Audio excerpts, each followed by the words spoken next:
Hey hi, வணக்கம். So இப்போ நம்ம வந்து பாலிட்டி கிளாஸோட 4th பிளேலிஸ்ட் வந்து பார்த்துடலாம். ரொம்ப நாளாக கம்ப்ளீட் பண்ணணுன்னு வச்சுக்கிட்டே இருந்தேன். அது வந்து மிஸ் ஆகிட்டே இருக்க மறந்தது. அதனால் சரி ஓகே அதை முடிச்சிடலாம் அப்படின்ட்டு எடுத்து வந்து ஒரு பிளேலிஸ்ட்டாக நம்ம பார்த்துடலாம். ஆடியோ சரியாக இருக்கா சொல்லிடுங்க, நானே ஒரு முறை செக் பண்ணிடுறேன். வந்து பார்த்துடலாம். ரொம்ப நாளாக கம்ப்ளீட் பண்ணணுன்னு வச்சுக்கிட்டே இருந்தேன். அது வந்து ஓகே, ஆடியோ கிளியராக இருக்குது. எவ்வளோ பேர் வராங்க என்னன்னே தெரியல. ஏன்னா முன்னாடியே நம்ம வந்து அதை அனௌன்ஸ் பண்ணவே இல்லை. அதனால் வந்து நிறைய பேருக்கு அது ரீச் ஆகாமல் கூட இருந்திருக்கலாம். அது ஓகே தான். நம்ம வந்து நம்மளோட டெலிகிராம் சேனலில் ஒரு லிங்க் போட்டு அதை வந்து ஸ்டார்ட் பண்ணிடலாம். லைவ் கிளாஸஸ் போயிடலாம் நம்ம நேராக. அண்டு கமெண்ட்ஸ் அண்ட் ரிப்ளை ரிலேட்டடாக நான் வந்து கிளாஸ் முடிச்சுட்டு அதுக்கப்புறம் இது பண்ணிடுறேன். இப்போதைக்கு டைரெக்டாக கிளாஸ் போயிடலாம். ஏன்னா அதுக்கப்புறம் கிளாஸ் பார்க்குறவங்களுக்கு நம்ம வந்து அந்த கமெண்ட்ஸ் ரிலேட்டடாக ரிப்ளை பண்ணிட்டு இருந்தால் அது கிளாஸ் பார்க்குறது கொஞ்சம் இதாக இருக்கும். ஸோ டைரெக்டாக நம்ம வந்து கிளாஸ் ஸ்டார்ட் பண்ணிடலாம். இதற்கு முன்னாடி ஒரு 3 வீடியோஸ் வந்துட்டு பாலிட்டி ரிலேட்டடாக போட்டிருப்போம். நீங்கள் வந்து யாரும் பார்க்காம இருந்தீங்கன்னா அது ரிலேட்டடாக கொஞ்சம் அந்த பேசிக்ஸை பார்த்துக்கோங்க. ஏன்னா டைரெக்டாக நீங்கள் வந்து 4th பாலிட்டி கிளாஸ் வந்தீங்க அப்படின்ட்டுனா கொஞ்சம் அந்த இன்ட்ரோ பற்றி நம்ம சொல்லியிருப்போம், என்ன இருக்குது இல்லைன்னு சொல்லிட்டு. அது கொஞ்சம் புரியாத மாதிரி இருக்கும். அதனால் விருப்பம் இருந்தால் அந்த 3 பாலிட்டி கிளாஸஸும் பார்த்துட்டு இதுக்கு வந்துட்டிங்கன்னா கொஞ்சம் ஈஸியாக இருக்கும். இது வந்துட்டு பாலிட்டி கிளாஸ் நம்பர் 4. சரி ஓகே, இப்போ இதில் பர்டிகுலராக நம்ம வந்துட்டு மேக்கிங் ஆஃப் தி கான்ஸ்டியூஷன் பற்றி பார்க்க போகிறோம். மேக்கிங் ஆஃப் தி கான்ஸ்டியூஷன்னா அரசியலமைப்பின் உருவாக்கம் அப்படின்னு சொல்லுவோம். மேக்கிங் ஆஃப் தி கான்ஸ்டியூஷன் அப்படின்னா அரசியலமைப்பின் உருவாக்கம். 1942 கிரிப்ஸ் மிஷன் ஒருத்தங்க வராங்க. இந்தியாவுக்கு விடுதலை கொடுக்க வேண்டாம், இந்தியாவை டொமினியன் ஸ்டேட்டஸாக வச்சுக்கலாம் அப்படின்னு சொல்லிடுவாங்க. விடுதலை கொடுக்க வேண்டாம், டொமினியன் ஸ்டேட்டஸ்னால் என்ன? இப்போ வந்து தமிழ்நாடு அரசு வந்து மத்திய அரசு, இந்திய அரசுக்கு, ஒன்றிய அரசு இந்திய அரசுக்கு கட்டுப்பட்டு செயல்படக்கூடிய ஒரு மாநில அரசு. அது மாதிரி 28 மாநிலங்கள் சேர்ந்தது தான் இந்தியா. அதுபோல் இந்திய அரசு அப்படிங்கிறது யாருக்கும் கட்டுப்படாத ஒரு இறையாண்மை மிக்க ஒரு நாடு. அது மாதிரி இங்கிலாந்துக்கு கட்டுப்பட்டு இந்தியாவை கொண்டு வந்துடலாம் அப்படின்னு 1942 சொல்லுவாங்க. அதற்கு பேர் சுய ஆட்சி அதிகாரம்னு பேர். அதுக்கு பேர் டொமினியன் ஸ்டேட்டஸ்ன்னு பேர். அதன் பிறகு இந்த டொமினியன் ஸ்டேட்டஸ்லாம் வேண்டாம், இந்தியாவுக்கு விடுதலை கொடுத்துடலான்னு சொல்லி 1946 வந்த கேபினட் தூதுக்குழு விச் இஸ் கேபினட் மிஷன் வந்து சொல்லிடுறாங்க. பிறகு நம்மளோட அரசியலமைப்பை நம்ம எழுதி முடிக்கிறோம். 1949 நவம்பர் 26 அன்னைக்கு எழுதி முடிச்சிடறோம். அதன் பிறகு ஜனவரி 26 நடைமுறைக்கு வந்துடுது. இந்த அரசியலமைப்பை எழுதுறதுக்கு நம்ம ஒரு இந்தியாவில் இருக்கக்கூடிய முக்கியமான அறிவு சார்ந்த அறிஞர்களை வந்து நம்ம தேர்ந்தெடுக்கணும்ல. அந்த மாதிரி இந்த அரசியலமைப்பை எழுதுறதுக்கு நம்ம இந்தியாவிலேருந்து முக்கியமான நபர்கள் எல்லாம் தேர்ந்தெடுத்தோம். அவங்களாம் யார், எப்படி தேர்ந்தெடுத்தோம், எவ்வளோ பேர், எத்தனை நபர்களை தேர்ந்தெடுத்தோம், இதெல்லாம் படிக்கிறது தான் making of the constitution which is constituent assembly. தமிழில் என்ன சொல்கிறோம், அரசியல் நிர்ணய சபை அப்படின்னு பேர் வைக்கிறோம். சரி ஓகே டன். இப்போ இங்கே வந்துடும். முதலில் அரசியலமைப்பு வேண்டும் என கூறியவர். இது ஒரு ரிப்பீட்டடான கொஸ்டின், திரும்ப கேட்டுக்கிட்டே இருப்பாங்க. முதலில் அரசியலமைப்பு வேண்டும் என்று கூறியவர் யார் அப்படின்ட்டுனா, முதலில் அரசியலமைப்பு வேண்டும் என்று கூறியவர் வந்துட்டு திரு எம்.என். ராய் அவர்கள். முதலில் அரசியலமைப்பு வேண்டும் என்று கூறியவர் யார் அப்படின்ட்டுனா எம்.என். ராய் அவர்கள். அந்த ஃபோக்கஸ் மிஸ் ஆகுதுன்னு நினைக்கிறேன், ஒரே நிமிஷம் இருங்க, அதை மட்டும் நான் மேனேஜ் பண்ணிக்கிறேன்.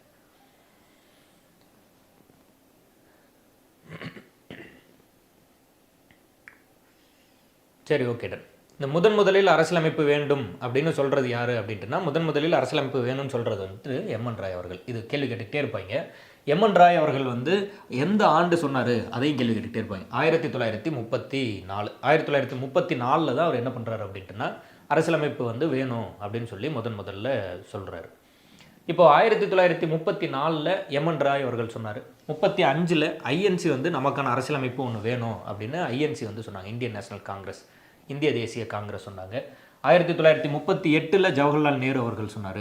1942 வந்து கிரிப்ஸ் தூதுக்குழு, கிரிப்ஸுங்கிறது ஒரு நபரோட பேர், அவங்க வந்து இந்தியாவுக்கு டொமினியன் ஸ்டேட்டஸ், சுயாட்சி அதிகாரம் வழங்கலான்னு சொன்னாங்க.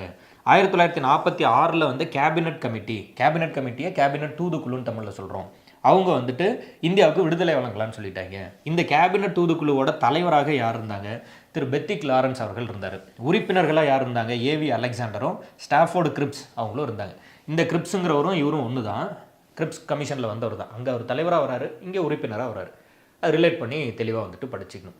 இப்போது இதுதான் ஸ்கூல் புக் சார்ந்து நமக்கு இருக்கக்கூடிய மோஸ்ட் இம்பார்ட்டண்ட்டான பாயிண்ட். ரொம்ப ரொம்ப இம்பார்ட்டண்ட்டானது. இந்த மேக்கிங் ஆஃப் தி கான்ஸ்டியூஷன், அரசியலமைப்பு வேணும் அப்படின்னு சொல்லும்போது அரசியலமைப்பு வேணும்னு முதல்ல சொன்னவர் யார்? அவர் ஒரு கம்யூனிஸ்ட் இதாக இருப்பார், அந்த கொள்கையை சார்ந்தவராக இருப்பார். 1934 சொல்கிறார். அப்புறம் ஐஎன்சி, அப்புறம் ஜவஹர்லால் நேரு அவர்கள், அப்புறம் கிரிப்ஸ் மிஷன், அப்புறம் கேபினெட் மிஷன். இந்த கிரிப்ஸ் அண்ட் கேபினெட் மிஷன் வரும்போது இந்தியாவில் என்ன மாதிரியான ஒரு அரசியல் பொலிட்டிக்கல் டைனமிக்ஸ் இருந்ததுன்னு நம்ம படிக்கணும். அதில் கொஞ்சம் நிறைய இருக்குது. ஆக்சுவலாக சொல்லப்போனால் கிரிப்ஸ் மிஷனோட அந்த அறிக்கையெல்லாம் வந்து இந்தியாவில் யாரும் ஏற்றுக்க மாட்டாங்க. நீங்கள் படிப்பீங்க, பின்தேதியிட்ட காசோலை அப்படின்னு கிரிப்ஸ் மிஷனை வந்து கிரிப்ஸ் தூதுக்குழுவை சொன்னது யார்? ஜவஹர்லால் நேரு அவர்கள் என்ன சொன்னார்? காந்தி அவர்கள் என்ன சொன்னார்? யார் யார் என்னென்ன மாதிரிலாம் விமர்சித்தாங்க? முஸ்லீம் லீக்லேருந்து என்ன மாதிரியான விமர்சனம் இருந்தது? அப்படியெல்லாம் படிப்போம். அது மாதிரி கொஞ்சம் ஐஎன்எம் இதுக்குள்ளே நிறைய இருக்குது. நம்ம ஐஎன்எம் அது தனியாக படிப்போம். இப்போதைக்கு பொலிட்டிக்கலாக பாலிட்டி ரிலேட்டடாக என்ன தேவை? 42 கிரிப்ஸ் தூதுக்குள்ளே என்ன சொல்லிச்சு, 46 வந்து கேபினெட் கமிட்டி என்ன சொல்லிச்சு, அது போதுமானதாக இருக்கும். 1935 இதெல்லாம் கொஞ்சம் எலாபரேட் பண்ணி படித்தா இன்னும் கொஞ்சம் உங்களுக்கு நிறைய நாலேஜ் இருக்கும். ஒரு குறிப்பிட்ட சப்ஜெக்டை இப்போ நான் வந்து எக்ஸ்பிளைன் பண்ணுறேன், ஒரு டாபிக் வந்து எக்ஸ்பிளைன் பண்ணுறேன்னு வச்சுப்போம். உங்களுக்கு புரியலன்னா நான் எக்ஸ்பிளைன் பண்ண விதத்தில் தான் தப்பு. அதே டாப்பிக்கை வேற ஒருத்தர் எக்ஸ்பிளைன் பண்ணுறாரு, உங்களுக்கு புரிஞ்சு போச்சு அப்படின்ட்டுனா மேபி அவர் எக்ஸ்பிளைன் பண்ணது வந்துட்டு உங்களுக்கு ஈஸியாக வந்துட்டு புரியலாம். அது போல் தான் புக்ஸ் எடுத்து நீங்கள் படிக்கும் போதும் ஒரு பர்டிகுலர் புக்கில் நீங்கள் படிக்கிறீங்க, அது வந்துட்டு உங்களுக்கு சரியாக புரியல அந்த மாதிரி இருந்ததுன்னா, அதுவே வந்து இன்னொருத்தரோட அந்த எக்ஸ்ப்ளனேஷன் வந்துட்டு உங்களுக்கு ஈஸியாக புரிகிற மாதிரி இருக்குது அப்படின்ட்டுனா அதில் தப்பு இல்லை. நீங்கள் வந்து தாராளமாக வந்துட்டு இன்னொருத்தங்களோட எக்ஸ்ப்ளனேஷனை பார்த்து புரிஞ்சிக்கலாம். கான்செப்ட் என்ன உங்களுக்கு புரிஞ்சுதா இல்லையா, அவ்வளோதான் தேவை. அதே மாதிரி தான் புக்ஸும். நீங்கள் ஒரு பர்டிகுலர் புக்கில் படிக்கிறீங்க, உங்களுக்கு கிளியராக புரியுது அப்படின்ட்டுனா நல்ல விஷயந்தான், அதில் நீங்கள் படித்து புரிஞ்சிக்கலாம். இல்லை நீங்கள் வந்துட்டு வேற ஒரு புக்கில் படிக்கிறீங்க, அதில் தான் உங்களுக்கு புரியுது அப்படின்னா அதில் படித்து புரிஞ்சிக்கலாம். என்ன சொல்ல வரேன் அப்படின்ட்டுனா, ஒரு சப்ஜெக்ட்டுக்கு நீங்கள் ஒரு 2-3 புக்கில் படிக்கிறது வந்துட்டு ஒரு நல்ல ஒரு டெப்த்தான நாலேஜை கொடுக்கும். ஒருத்தரோட பாயிண்ட் ஆஃப் வியூவில் ஒரு விஷயம் உங்களுக்கு புரியலனா கூட அது இன்னொருத்தரோட பாயிண்ட் ஆஃப் வியூவில் இன்னொரு புக்கில் படிக்கும்போது நல்ல ஒரு நாலேஜ் கொடுக்கும். ப்ரிலிம்ஸ் பாயிண்ட் ஆஃப் வியூவில் ஸ்கூல் புக்கை மட்டும் படித்தா போதும், கொஸ்டினோட வெயிட்டேஜ் கம்மியாக இருக்குது. பாலிட்டி வந்து என்ன தான் நம்ம படித்தா கூட ஒரு 8 கேள்வி 15 கேள்வி தான் வரும். நீங்கள் குரூப் 1 ப்ரிலிம்ஸ் எழுதுனா தான் அதிகபட்சமாக ஒரு 20 கேள்வி வரைக்கும் நம்ம எக்ஸ்பெக்ட் பண்ணலாம். அப்போ வெயிட்டேஜ் எல்லாம் கம்மியாக இருக்குது, ஸ்கூல் புக்கு மட்டும் படிச்சுட்டு போகிறீங்க, நல்ல விஷயம் தான், அதெல்லாம் ஒன்றும் இல்லை. ஆனால் மெயின்ஸ் வரும்போது ஒரே விஷயத்தை 2-3 நபர்களோட பாயிண்ட் ஆஃப் வியூவில் படிக்கும்போது நல்ல ஒரு வைடான ஒரு நாலேஜ் கிடைக்கும். அந்த விதத்தில் பாலிட்டிக்கு எல்லாருமே சஜஸ்ட் பண்ணக்கூடிய ஒரு பெஸ்ட்டு புத்தகம் வந்து லக்ஷ்மிகாந்த் அவர்களோட புத்தகம். இங்கிலீஷில் தான் இருக்கும். அது இல்லாமல் தமிழ்லையும் நிறைய நல்ல நல்ல புக்ஸ் இருக்குது. நான் வேணால் அந்த வேர் டு ஸ்டடின்னு ஒரு பிடிஎஃப் ஒன்று பண்ணியிருப்போம். அந்த வீடியோட லிங்க் வந்து டிஸ்கிரிப்ஷனில் தரேன். இன்னும் போடல, வீடியோ முடிச்சுட்டு பிறகு வந்து அதை நான் டிஸ்கிரிப்ஷனில் கொடுக்குறேன், விருப்பம் இருந்தால் அதை பாருங்கள். அப்போ நிறைய புக்ஸை வந்துட்டு நீங்கள் வந்து அது மாதிரி படிக்கலாம். அந்த விதத்தில் பாலிட்டிக்கு இன்னொரு பெஸ்ட் புக் ஒன்று இருக்குது. அது யார் அப்படின்ட்டுனா டிடி பாசு, துர்காதாஸ் பாசு அப்படின்னு ஒருத்தர் இருக்கார், அவரோட புக்கு. ஸோ லக்ஷ்மிகாந்த் அவர்களோட அந்த பாலிட்டி புக் போல் டிடி பாசு அவர்களோட பாலிட்டி புக்கும் சூப்பராக இருக்கும். உங்களுக்கு பாலிட்டியில் பயங்கர ஆர்வம்னா நீங்கள் தேடி தேடி தேடி தேடி நிறைய புத்தகத்தை படிங்க. இல்லை சப்ஜெக்ட்டுக்கு எனக்கு என்ன தேவை அந்த மாதிரி படிக்கிறீங்கன்னா அந்த ஃபேக்சுவல் டேட்டாவை கேதர் பண்ணிட்டு கடந்து போயிடுங்க. சரி, ஓகே. இப்போ டிடி பாஸ் அவர்களோட அந்த புத்தகம் வந்து நீங்கள் பார்க்குறீங்க அப்படின்னா அதில் ஃபஸ்ட்டு என்ன சொல்லியிருப்பாங்கன்னா, demand that Indian political destiny should be determined was put forward by Mahatma Gandhi 1922 சொல்லியிருப்பாங்க. நம்ம இங்கே என்ன படித்தோம், முதலில் அரசியலமைப்பு வேண்டும் என்று கூறியவர் எம்என் ராய் அவர்கள் 1934 படிக்கிறோம். அதே இங்கே என்ன சொல்கிறாங்க, மகாத்மா காந்தி அவர்கள் வந்து 1922 இந்தியாவோட பொலிட்டிக்கல் டெஸ்டினியை நம்ம ப்ராப்பராக நிர்ணயிக்கணும், ஒரு அரசியல் நிர்ணய சபை, அரசியலமைப்பு அந்த மாதிரியான விஷயத்தை கொண்டு வரணும்னு சொன்னார் அப்படின்னு டிடி பாஸ் அவர்கள் எழுதின புத்தகத்தில் மென்ஷன் பண்ணியிருக்காங்க. ஸோ இப்போதைக்கு மகாத்மா காந்தி இது மாதிரி ஒரு விஷயத்த சொன்னாரா, சொல்லியிருக்காரு. எப்போ, 1922. அதே போல் ஜவஹர்லால் நேரு அவர்கள் 1938 அரசியல் அமைப்பு வேணும்னு, அரசியல் நிர்ணய சபை மூலமாக அரசியலமைப்பை வந்து நம்ம உருவாக்கணும்னு சொன்னாருன்னு சொல்லியிருப்போம். அந்த பர்டிகுலர் ஸ்டேட்மெண்ட்டே அந்த புக்கில் கொடுத்துருப்பாங்க. அது ரொம்ப இம்பார்ட்டண்ட்டான ஸ்டேட்மெண்ட். என்ன சொல்கிறாருன்னா, constitution of free India must be framed without outside interference by a constituent assembly elected on the basis of adult franchise. அப்போ என்ன சொல்கிறாரு, இந்தியாவோட அரசியலமைப்பை நம்ம உருவாக்கணும் வித்தவுட் அவுட் சைட் இன்டர்ஃபரன்ஸ், வெளியிலிருந்து எந்த ஒரு நபரோட இன்டர்ஃபரன்ஸும் இல்லாமல் உருவாக்கணும். அதே சமயத்தில் அந்த உருவாக்குற நபர்கள் வந்து இந்தியாவை சார்ந்தவங்களாகவும் அவங்க வந்து elected on the basis of adult franchise, வயது வந்து ஒரு வாக்குரிமை அடிப்படையில் தேர்ந்தெடுக்கப்பட்டவங்களாகவும் இருக்கணும் அப்படின்னு ஜவஹர்லால் நேரு அவர்கள் இந்த ஸ்டேட்மெண்ட்டே கொடுக்குறாரு. இதுவும் அதே புத்தகம் தான். ஸோ அதெல்லாம் விருப்பம் இருந்ததுன்னா நீங்கள் அந்த ஸ்டேட்மெண்ட்டோட படிக்கணும். இது ஒரு ப்ரீவியஸ் இயர் கொஸ்டின் முன்னாடி கேட்டிருந்தாங்க, இந்த ஸ்டேட்மெண்ட்டை கொடுத்து யார் சொன்னதுன்னு கேட்டிருந்தாங்க. அதே போல் வேர்ல்டு வார் 2 ஏற்பட்ட பொருளாதார காரணங்களால் பிரிட்டிஷ் வந்துட்டு நிறைய பணம் செலவு பண்ண முடியாமல் விடுதலை கொடுக்கறதுக்கான கட்டாயத்துக்கு வந்துடுறாங்க. நம்ம அதை பற்றி ஏற்கனவே பேசியிருந்தோம். நீங்கள் இதற்கு முன்னாடி நம்ம எடுத்த அந்த பாலிட்டி கிளாஸஸ் ஃபஸ்ட்டு 1 2 3 கிளாஸஸ் அதெல்லாம் பார்த்தீங்கன்னா இன்னும் கொஞ்சம் அந்த கிளாரிட்டி புரியும். இந்த எக்கனாமிக் ரீசன்ஸ் பற்றி எல்லாம் பேசியிருந்தேன், அதில் கூட நீங்கள் ஒரு முறை பாருங்கள். கிரிப்ஸ் மிஷன் வராங்க. கிரிப்ஸ் மிஷன் வரும்போது இந்தியாவில் இருந்த சில ஐஎன்எம் பேஸ்டு கான்செப்ட் எல்லாம் படிக்கணும். இது வந்துட்டு இப்போ நம்ம நடத்த போகிறது இல்லை, ஆனால் கூட இதோட தொடர்புடைய இந்த எல்லா ஃபேக்டையும் நீங்கள் வந்துட்டு படிச்சிக்கணும். ஐஎன்எம் நடத்தும் போது தான் நம்ம இதை நடத்த போகிறோம். ஆனாலும் உங்களுக்கு விருப்பம் இருந்தால் இந்த ஏரியாலாம் படித்து அதோட கம்பேர் பண்ணி வச்சுக்கோங்க.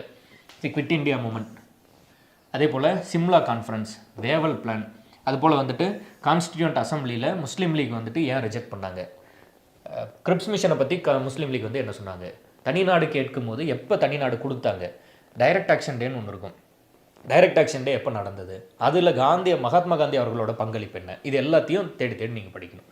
1946 கேபினெட் மிஷன் வராங்க. கேபினெட் மிஷன் வந்து கான்ஸ்டிடியூண்ட் அசம்பிளி உருவாக்க சொல்லிடுறாங்க. ஜூன் 3 1947 மவுண்ட் பேட்டன் அவர்கள் வந்து பாகிஸ்தான் ஒரு நாடு உருவாக்கிக்கலாம், இஸ்லாமியர்களுக்காக ஒரு தனி நாடு உருவாக்கலாம், வேறு யாராவது தனியாக ஒரு நாடு உருவாக்கணும்னு நினச்சிங்கன்னா, அதாவது நம்ம வந்து சுதேச அரசுகள் அப்படின்னு படிப்போம். அரசனாக இருக்கான், பிரிட்டிஷ்க்கு கப்பம் கட்டிகிட்டு இருப்பான். அந்த மாதிரி சுதேச அரசாக இருந்துட்டு, இல்லை இந்த முறை நான் இந்தியாவோட சேரல, நான் தனியாக வந்து ஒரு நாடு ஒன்று உருவாக்குறேன் அப்படின்னு தனி நாடாக போகணும்னு நினச்சாலும் போகலாம் அப்படின்னு சொல்லி ஜூன் 3 1947 மவுண்ட் பேட்டன் அவர்கள் வந்து அறிவிச்சிடுறாரு. ஸோ அப்போ அதை பற்றியெல்லாம் நம்ம படிக்கணும். பர்டிகுலராக இந்த ஜூன் 3 பற்றி நல்லா புரிஞ்சுக்கோங்க. மேக்கிங் ஆஃப் தி கான்ஸ்டியூஷனில் செப்பரேஷன் ஆஃப் பாகிஸ்தான் அப்படின்னு ஒரு விஷயம் படிக்கிறோம். 1946 உங்களோட அரசியலமைப்பை நீங்கள் எழுதுங்கன்னு சொல்லி கேபினெட் மிஷன் சொல்லிட்டாங்க. உங்களோட அரசியலமைப்பை நீங்கள் எழுதுங்க அப்படின்னு கேபினெட் தூதுக்குள்ளே சொல்லிட்டாங்க.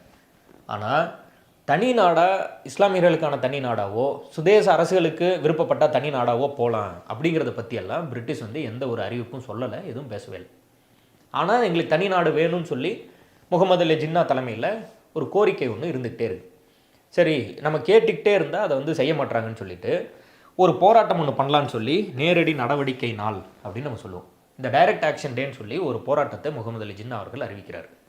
அதன் அடிப்படையில் ஏற்பட்ட கலவரம், இந்த மாதிரியான சில காரணங்களால், அது இல்லாமல் நிறைய ரீசன்ஸ் இருக்குது.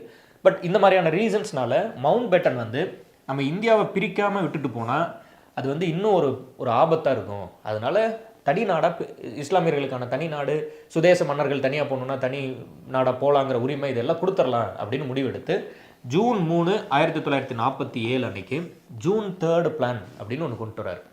ஜூன் 3 1947 அன்னைக்கு ஜூன் 3 பிளான் அப்படின்னு ஒன்று கொண்டு வராரு. ஜூன் 3 பிளானுக்கு Mountbatten plan, Mountbatten திட்டம் அப்படின்லாம் நம்ம பேர் வைக்கிறோம். ஏன்னா மவுண்ட் பேட்டன் அவர்கள் தான் அப்போ வைஸ்ராய். சரி, அப்போ அவர் வந்து இந்த திட்டத்தை கொண்டு வந்துட்டதுனால ஜூன் 3 1947 இந்த Mountbatten plan, Mountbatten திட்டம் அப்படின்னு ஒன்று கொண்டு வந்ததுனால அதுக்கு பேரே மவுண்ட் பேட்டன் பிளான் பேர் வைக்கிறோம். கொண்டு வந்ததுனால பாகிஸ்தான் அப்படின்னு சொல்லி ஒரு நாடு ஒன்று உருவாகுது. அதாவது இஸ்லாம் சேர்ந்தவங்க தனி நாடாக போகிறதுக்கான உரிமை உண்டு, நீங்கள் தனி நாடாக போகலாம் அப்படின்னு சொல்லிடுறாரு. ராட்க்ளிஃப் அப்படின்னு ஒருத்தரை கொண்டு வந்து எல்லையை பிரித்து எது வரைக்கும் பாகிஸ்தான், எது வரைக்கும் இந்தியா அப்படின்னு அறிவிச்சிருவாங்க. அதே போல் இந்த பிளான்ல என்ன சொல்லிடுறாங்க, சுதேச அரசுகள் மன்னர் ஆட்சி பண்ணிக்கிட்டு இருக்கக்கூடிய ஏதாவது ஒரு பகுதி, அது நான் தனி நாடாக போகிறேன் அப்படின்னு விருப்பப்பட்டால் தனி நாடாக போய்க்கலாம் அப்படின்னு அதையும் சொல்லிடுறாங்க. இந்த இடத்துல பர்டிகுலராக நம்ம இப்போ தனிநாடு பிரிஞ்சதற்கான டேட்டு படிக்கிறோம். 1947 ஆகஸ்ட் 15 அன்னைக்கு நமக்கு வந்து விடுதலை இல்லையா. இந்த ஆகஸ்ட்னா 8வது மாதம், 6வது மாதம் 2 மாதத்துக்கு முன்னாடி தான் ஜூனில் தான் என்ன பண்ணுறோம், பாகிஸ்தான் ஒரு நாடு பிரிக்கப்படும் அப்படின்னு அறிவிக்கிறோம். அது வரைக்கும் பிரிக்கிறதா எண்ணமே இல்லை, பிரிட்டிஷ்க்கும் எண்ணம் இல்லை. அது நம்ம மொத்தமாக விடுதலை கொடுத்துட்டு வந்துடலாம், அவங்க என்னமோ பண்ணட்டும் அப்படிங்கிற மனநிலை மாதிரி தான் கிட்டத்தட்ட பிரிட்டிஷ் இருப்பாங்க. அப்புறம் நடக்கிற சில பொலிட்டிக்கல் ஃபேக்டர்ஸ் எல்லாம் பார்த்துட்டு வேறு வழி இல்லாமல் பிரிட்டிஷ் வந்துட்டு பிரிப்பாங்க. அதெல்லாம் ஞாபகம் வச்சுக்கணும். இந்த பாயிண்ட் வந்துட்டு ஏன் இதில் எழுதியிருக்கேன் அப்படின்ட்டுனா, சரி அப்போது அதுக்கு அடுத்தது பார்ப்போம், பார்த்துட்டு அதுக்கு அடுத்து இங்கே வந்துடலாம். இப்போ பர்டிகுலராக வந்து நம்மளோட அரசியலமைப்பை நம்ம எழுதலான்னு முடிவாயிடுச்சு. அப்போ நம்மளோட அரசியலமைப்பை நம்ம எழுதலாம் அப்படின்னு முடிவான போது இந்தியா முழுக்க கிட்டத்தட்ட இன்றைக்கி 140 கோடி பேர், 140 கோடி பேர் இல்லைனா கூட அட்லீஸ்ட் வந்துட்டு கொஞ்சம் பேராவது வந்துட்டு நம்ம வந்துட்டு முக்கியமான நபர்களை தேர்ந்தெடுத்து அவங்க எல்லார்ட்டையும் கேட்டு தான் அரசியலமைப்பு எழுதணும். அப்போ என்ன பண்ணுறோம், 10 லட்சம் பேருக்கு ஒரு பிரதிநிதின்னு சொல்லி இந்தியா முழுக்க இருந்து ஆட்களை வர வைக்கிறோம். தமிழ்நாடு, கேரளா, கர்நாடகா, மைசூர், அன்னைக்கு மைசூர் இன்னைக்கு கர்நாடகா, மைசூர், அது மாதிரி எல்லா பக்கம் இருந்து ராஜஸ்தான், வெஸ்ட் பெங்கால், அந்த சைடு ராஜஸ்தான், இந்த சைடு வெஸ்ட் பெங்கால், அப்படியே எங்கெங்கெல்லாம் இந்தியா முழுக்க பரவி இருக்கும் அங்கங்கெல்லாம் இருந்து முக்கியமான பிரதிநிதிகள், மக்கள் சப்போர்ட் இருக்கவங்க, ஒரு நல்ல படிச்சிருக்கவங்க, இந்த மாதிரி நிறைய நபர்களை வர வச்சு ஒரு டீம் ஒன்று உருவாக்கி அந்த டீமை வச்சு அரசியலமைப்பு எழுதலாம் அப்படின்னு முடிவு பண்ணுறாங்க. ஒரு ஒன்லைனராக புரிஞ்சுக்கணுன்னா. ஸோ அப்போ அதை எப்படி நம்ம கொண்டு வரோம் அப்படின்ட்டுனா, இப்போ 10 லட்சம் நபர்களுக்கு ஒரு பிரதிநிதி அப்படின்னு கொண்டு வரோம். அப்போ 10 லட்சம் பேருக்கு ஒரு ரெப்ரசன்டேட்டிவ் அப்படின்னு எடுக்கிறோம். இப்போது அந்த மாதிரி 389 பேர் எடுக்கிறோம். இதில் நல்லா புரிஞ்சிக்க வேண்டிய ஃபேக்டர் என்ன அப்படின்ட்டுனா, 10 லட்சம் பேருக்கு ஒரு பிரதிநிதின்னு சொல்லி நம்ம 389 பேர் எடுக்கிறோம்னா, அன்னைக்கு பாகிஸ்தானோட சேர்த்து இந்தியாவோட மக்கள் தொகை என்ன 38 கோடியே 90 லட்சம், அப்ராக்சிமேட்டாக 38 கோடி கிட்ட இருக்குது. 38 கோடி 90 லட்சம் கிட்ட தான் அன்னைக்கு இந்தியாவோட மக்கள் தொகை இருக்குது. அப்போ 38 கோடி 90 லட்சம் கிட்ட இந்தியாவோட மக்கள் தொகை இருக்கிறதுனால 10 லட்சம் பேருக்கு ஒரு பிரதிநிதின்னு சொல்லி நம்ம 389 பேரை மக்கள் தொகைக்கு, அதாவது மக்கள் தொகையிலேருந்து பிரதிநிதிகளாக ரெப்ரசன்டேட்டிவ்ஸாக எடுத்துகிட்டு வரோம். இதில் என்ன நம்ம சொல்ல வரோம், என்ன ஆச்சரியமான விஷயமா நீங்கள் பார்க்கணும் அப்படின்ட்டுனா, மகாகவி பாரதியார் அவர்கள் வந்து 1921 இறந்து போய்டுறாரு. நான் போன லைவில், அதாவது ஜியாகிரஃபி லைவ் எடுத்திருந்தோம், அதில் கூட இதை பற்றி பேசியிருந்தேன். 1921 பாரதியார் அவர்கள் இறந்து போயிட்டார். விடுதலை வாங்குறதுக்கு கிட்டத்தட்ட ஒரு 25 வருஷத்துக்கு முன்னாடி, மினிமமாக 30 வருஷம் இருக்குன்னு வச்சுக்கோங்க, அதுக்கு முன்னாடியே இறந்து போய்டுறாரு. அப்போது மகாகவி பாரதியார் அவர்கள் இறந்து போய் 100 வருஷம் ஆயிடுச்சு 2021. விடுதலை வாங்குவோமா இல்லையா, அன்னைக்கு வந்து இந்தியான்னு ஒரு நாடு உருவாகுமா இல்லையா, அப்படி உருவானா அந்த நாடு எப்படி இருக்கும், அந்த மாதிரியான விஷயங்கள் எல்லாம் பார்க்குறதுக்கு முன்னாடியே பாரதியார் இறந்து போயிட்டார். ஆனாலும் அவர் தன்னோட கவிதைகள் என்னென்னு படுறாரு, 30 கோடி முகமுடையாள் அப்படின்னு படுறார். ஒற்றுமையான ஒரு இந்திய நாடு உருவானதை கற்பனை பண்ணி யூகித்து முன்னாடியே படுறார். அதுதான் அவரோட ஒரு சூப்பரான ஒரு விஷயம். நிறைய ஒண்டர்ஃபுல்லாக கற்பனை பண்ணி அதை பாடியிருப்பார். எதிர்காலத்தை நிறைய அழகாக கற்பனை பண்ணியிருப்பார். அதில் நான் ஒரு நியூஸ் பேப்பரில் ஒரு ஆர்டிக்கலில் படித்தேன், காசியிலே ஒருவன் கவி செய்தால் அது வந்து காஞ்சியில் கேட்க வழி செய்வோம்னு. இன்றைக்கி மொபைல் ஃபோன் மூலமாக காசியில், உத்தரப்பிரதேசில் ஒருத்தங்க ஒரு பாட்டு எழுதுனா கூட அதை வந்து நம்ம காஞ்சிபுரத்தில் கேட்கலாம். ஆனால் அப்படி ஒரு டெக்னாலஜியை யூகிச்சு ஒரு கவிஞர் பாடுறதுங்கிறது ஆச்சரியத்துக்குரிய ஒரு விஷயம் இல்லை. அது மாதிரி இந்தியான்னு ஒரு நாட்டை யூகிச்சு 30 கோடி முகமுடையாள்னு பாடுறாரு. இன்றைக்கி கூட தமிழ்நாட்டில் 8 கோடி தான் மக்கள் தொகை. அப்போ நீங்கள் 8 கோடி முகமுடையாள் அப்படின்னு பாடியிருந்தாருனா தான் அது வந்து நம்ம தமிழ்நாடு வச்சு பாடினாருன்னு சொல்ல முடியும். ஆனால் 30 கோடி முகமுடையாள்னு அவர் பாடியிருப்பார். அந்த அளவுக்கு இருக்கும். அதே போல் இந்த பர்டிகுலர் லைன் எனக்கு ரொம்ப பிடிக்கும். இதுவுமே நான் சொல்லியிருந்தேன் ஜியாகிரஃபி லைவில் பேசும்போது. அச்சமில்லைன்னு ஒரு பாட்டு எழுதியிருப்பார். சினிமா பாட்டு ஒன்று இருக்குது, அச்சம் இல்லைன்னு, அது வேறு. அது உச்சி மீது வானிடிந்து வீழுகின்ற போதிலும் அப்படின்னு ஒரு பாட்டு, நீங்கள் அந்த வரி உங்களுக்கு தெரியும், நிறைய பேர் அதை கேள்விப்பட்டிருப்பீங்க. அதாவது நஞ்சை உணர்ந்து நண்பர் ஊட்டும் போதிலும், பிச்சை வாங்கி உண்ணும் பேரு பெற்றுவிட்ட போதிலும் அப்படிலாம் எழுதியிருப்பார். ஒரு மனுஷனுக்கு அதிகபட்சமான கஷ்டம் என்ன வந்துடுமோ அதையெல்லாம் எழுதி, அதெல்லாம் வந்தால் கூட பயமில்லை போடா அப்படின்னு சொல்லி எழுதியிருப்பார். அதெல்லாம் ஒரு பெரிய ஒரு உத்வேகம் தரக்கூடிய வரிகள். நீங்கள் வந்து ஒருத்தர் பேனா பேப்பரை வச்சுக்கிட்டு எப்படி இங்கிலாந்து அரசை பிரிட்டிஷ் எதிர்த்து போராட முடியும் அப்படின்னு நீங்கள் நினைக்கலாம். அதற்கு வந்து இந்த வரிகள் தான் பதில். ஏன்னா ஒருத்தர் போட்டு அடிக்கிறான், நம்மளை துன்புறுத்துறான், நமக்கு வந்து பீரங்கி காட்டி மிரட்டுறான், அப்படியெல்லாம் இருக்கும்போது துச்சமாக எண்ணி நம்மை தூறு செய்த போதிலும் அச்சமில்லைன்னு கூட்டமாக சேர்ந்து ஒரு முழக்கமாக பாடும்போது அது எவ்வளோ பெரிய ஒரு ஆற்றலை கொடுத்துருக்கு, யோசிச்சு பாருங்கள். அப்படி ஒரு வரிகளில் வார்த்தைகளை எழுதியிருப்பார். 30 கோடி முகமுடையாள்னு எழுதுறார். அதுதான் அதில் நம்ம புரிஞ்சிக்க வேண்டியது. அதிலிருந்து நம்ம என்ன எடுத்துக்கிறோம், மொத்த இந்தியாவில் 10 லட்சம் பேருக்கு ஒரு பிரதிநிதின்னு சொல்லி 389 பேரை இந்தியாவின் அரசியலமைப்பை, அதாவது இந்தியாவின் தலையெழுத்தை நிர்ணயிக்கிறதுக்கு அரசியல் நிர்ணய சபைக்கு கூட்டிகிட்டு வரோம். இதில் ஒரு பிரச்சனை வருது. என்னது, இஸ்லாம் மதத்தை பின்பற்றக்கூடியவங்களுக்கு தனி நாடு வேணும்னு சொல்லி அவங்க தனியாக பிரிஞ்சு போகிறதுக்கு கோரிக்கை வைக்கிறாங்க. அது வந்துட்டு மவுண்ட் பேட்டன் அவர்கள் ஏற்றுக்கிறாரு. அதனால் ஜூன் 3, 1947 பாகிஸ்தான் ஒரு தனி நாடு உருவாக்கி பாகிஸ்தானுக்கான அரசியலமைப்பு எழுதுறதுக்கு கொஞ்சம் பேர் பிரிஞ்சு போயிடுறாங்க. அப்போ முதல்ல 389 பேர் இருந்திருந்தால் கூட அதன் பிறகு 90 பேர் பாகிஸ்தானோட அரசியலமைப்பை எழுத பிரிஞ்சு போயிட்டாங்க. 299 பேர் தான் இந்தியாவின் அரசியலமைப்பை எழுதினாங்க. அப்போது 1946 வந்த கேபினட் கமிட்டியின் பரிந்துரையின் அடிப்படையில் இந்தியா முழுக்க இருந்து 389 பேரை வர வச்சு இந்தியாவுக்கான அரசியலமைப்பை எழுதலாம் அப்படின்னு முடிவு பண்ணுறாங்க. ஆனாலும் குறுக்க வந்துட்டு தனி நாடாக பாகிஸ்தான் பிரிக்கப்பட்ட பிறகு பாகிஸ்தானின் அரசியலமைப்பை எழுதுறதுக்கு எத்தனை பேர் போயிட்டாங்க, 90 பேர். இந்திய அரசியலமைப்பு எழுதுறதுக்கு எத்தனை பேர் இருக்காங்க, 229 பேர். இப்போ இன்னைக்கு நிலவரத்துக்கு இந்தியா அப்படிங்கிற ஒரு நாடு வந்துட்டு நிறைய மாநிலங்களாகவும் பிரிஞ்சிருக்கு இல்லையா. அது இல்லாமல் யூனியன் டெரிட்டரியாக இருக்குது. மாநிலங்கள், ஸ்டேட்ஸ் இருக்குது, யூனியன் டெரிட்டரி இருக்குது. அது இல்லாமல் இந்த ஸ்டேட்ஸ் அண்ட் யூனியன் டெரிட்டரி எல்லாத்தையும் சேர்த்து பார்த்துக்கூடிய யூனியன் கவர்மெண்ட், மத்திய அரசு அல்லது ஒன்றிய அரசுன்னு சொல்லப்படுற இந்த மத்திய யூனியன் கவர்மெண்ட் வந்து இருக்குது. இப்போது இது போல் பிரிட்டிஷ்காரன் காலத்தில் இன்றைக்கி மாநிலம் ஸ்டேட்டுன்னு இருக்க மாதிரி பிரிட்டிஷ்காரன் காலத்தில் ப்ராவின்ஸ் அப்படின்னு ஒன்று இருந்தது இல்லையா. மாகாணம் அப்படின்னு சொல்லுவோம் தமிழில், மாகாணம் அப்படின்னு சொல்கிறோம். இன்றைக்கி ஸ்டேட்டுன்னு ஒன்று இருக்க மாதிரி அன்னைக்கு மாகாணம் அப்படின்னு ஒன்று இருக்குது. இன்றைக்கி யூனியன் டெரிட்டரின்னு ஒன்று இருக்க மாதிரி அன்றைக்கி ஹை கமிஷனர் ப்ராவின்ஸ் அப்படின்னு ஒன்று இருந்தது. ஹை கமிஷனர் ப்ராவின்ஸ்னு என்ன சொல்கிறோம், உயர் ஆணையர் பகுதி அப்படின்னு சொல்கிறோம். உயர் ஆணையர் பகுதி அப்படின்னு ஒன்று பிரிட்டிஷ்காரன் வச்சுருந்தான், உயர் ஆணையர் பகுதின்னு. இது இல்லாமல் ஒன்று வச்சுருந்தா அது என்னது அப்படின்ட்டுனா பிரின்ஸ்லி ஸ்டேட் அப்படின்னு ஒன்று இருந்தது. அந்த கான்செப்ட் இன்றைக்கி முழுக்க இந்தியாவில் கிடையாது. ஆனால் பிரிட்டிஷ்காரர் இருக்கும்போது சுதேச அரசுகள், சுதேச அரசு, பிரின்ஸ்லி ஸ்டேட்ஸ் அப்படின்னு ஒரு கான்செப்ட் இருந்தது. அப்படின்னா என்ன, இங்கே மன்னன் தான் ரூல் பண்ணுவான். ரூலிங் வந்து யார், மன்னன் தான். ஆனால் யாருக்கு கட்டுப்பட்டு மன்னன் ரூல் பண்ணும் அப்படின்னா இங்கிலாந்து அரசுக்கு கட்டுப்பட்டு மன்னன் ரூல் பண்ணும். அதுதான் சுதேச அரசுகள், பிரின்ஸ்லி ஸ்டேட்ஸ் அப்படின்னு சொல்கிறோம். இப்போது இந்த ஹை கமிஷனர் ப்ராவின்ஸ்லேருந்து எத்தனை பிரதிநிதிகள் நம்ம வர வச்சோம் அப்படின்ட்டுனா 4 பேர். இந்த ப்ராவின்ஸ்லேருந்து இப்போ மெட்ராஸ் ப்ராவின்ஸ் அப்படின்னு தான் நம்ம படிப்போம், மெட்ராஸ் மாகாணம் அப்படின்னு படிப்போம். இந்த மெட்ராஸ் மாகாணத்திலேருந்து எத்தனை பேர் வர வச்சோம் அப்படின்னா 292. இந்த பிரின்ஸ்லி ஸ்டேட்ஸ்லேருந்து 90 பேர் வந்திருப்பாங்க. 90 தானே, 93. இந்த பிரின்ஸ்லி ஸ்டேட்ஸ்லேருந்து 93 பேர் வந்திருப்பாங்க. ஸோ அப்போது மொத்தமாக 389 பேர். என்ன சொல்லியிருந்தேன், 292 பேர் பிரிட்டிஷ் ப்ராவின்ஸில், 4 பேர் ஹை கமிஷனர் ப்ராவின்ஸ், உயர் ஆணையர் பகுதி, 93 பேர் பிரின்ஸ்லி ஸ்டேட்ஸ், மன்னர் மாகாண பகுதியிலேருந்து வராங்க. இதை ஆட் பண்ணிங்கன்னா என்ன வந்துடும், 9, 8, 3, 389 பேர் டோட்டலாக நம்ம வந்துட்டு வர வைக்கிறோம். கிளியராக புரிஞ்சுக்கிறீங்கன்றிருக்கேன். இன்றைக்கி எப்படி மாநிலம், யூனியன் பிரதேசம், அதே போல் வந்துட்டு மத்திய அரசு இப்படி இருக்கோ, அது மாதிரி அன்னைக்கு ப்ராவின்ஸ், இன்றைக்கி மாநிலம் இருந்த மாதிரி அன்னைக்கு ப்ராவின்ஸ், இன்றைக்கி யூனியன் டெரிட்டரி இருக்க மாதிரி அன்றைக்கி ஹை கமிஷனர் ப்ராவின்ஸ், உயர் ஆணையர் பகுதி அப்படின்றது. அது இல்லாமல் பிரிட்டிஷ்காரன் காலத்தில் இன்னொரு கான்செப்ட் இருந்தது. அது பேர் என்ன சொல்கிறோம், பிரின்ஸ்லி ஸ்டேட்ஸ், சுதேச அரசுகள். சுதேச அரசுனா என்ன, மன்னர் ஆட்சி பகுதி, மன்னன் தான் இருப்பான். ஆனால் பிரிட்டிஷ்க்கு கப்பம் கட்டிட்டு வரி கட்டிட்டு அந்த மாதிரியான ஒரு ஆட்சி. அப்போ மன்னர் மாகாண பகுதியிலேருந்து எத்தனை பேர், மாகாணத்துலேருந்து எத்தனை, இதெல்லாம் வந்துட்டாங்க. 389 பேர் வர வச்சிட்டோம். 10 லட்சம் பேருக்கு ஒரு பிரதிநிதின்னு 350 பேர் வர வச்சிட்டோம். 389 பேர் வர வச்சாச்சு. ஆனால் பாகிஸ்தான் சொல்லி தனி நாடு பிரிக்கப்படும் சொல்லி அறிவிச்சிட்டதுனால 90 பேர் பிரிஞ்சு போயிட்டாங்க. இப்போ இது மறுபடியும் உடையுது, 90 299 உடையுது. அப்போ இந்தியாவுக்கு அரசியலமைப்பை எழுதுறதுக்கு எத்தனை பேர் இருந்தாங்க, 299.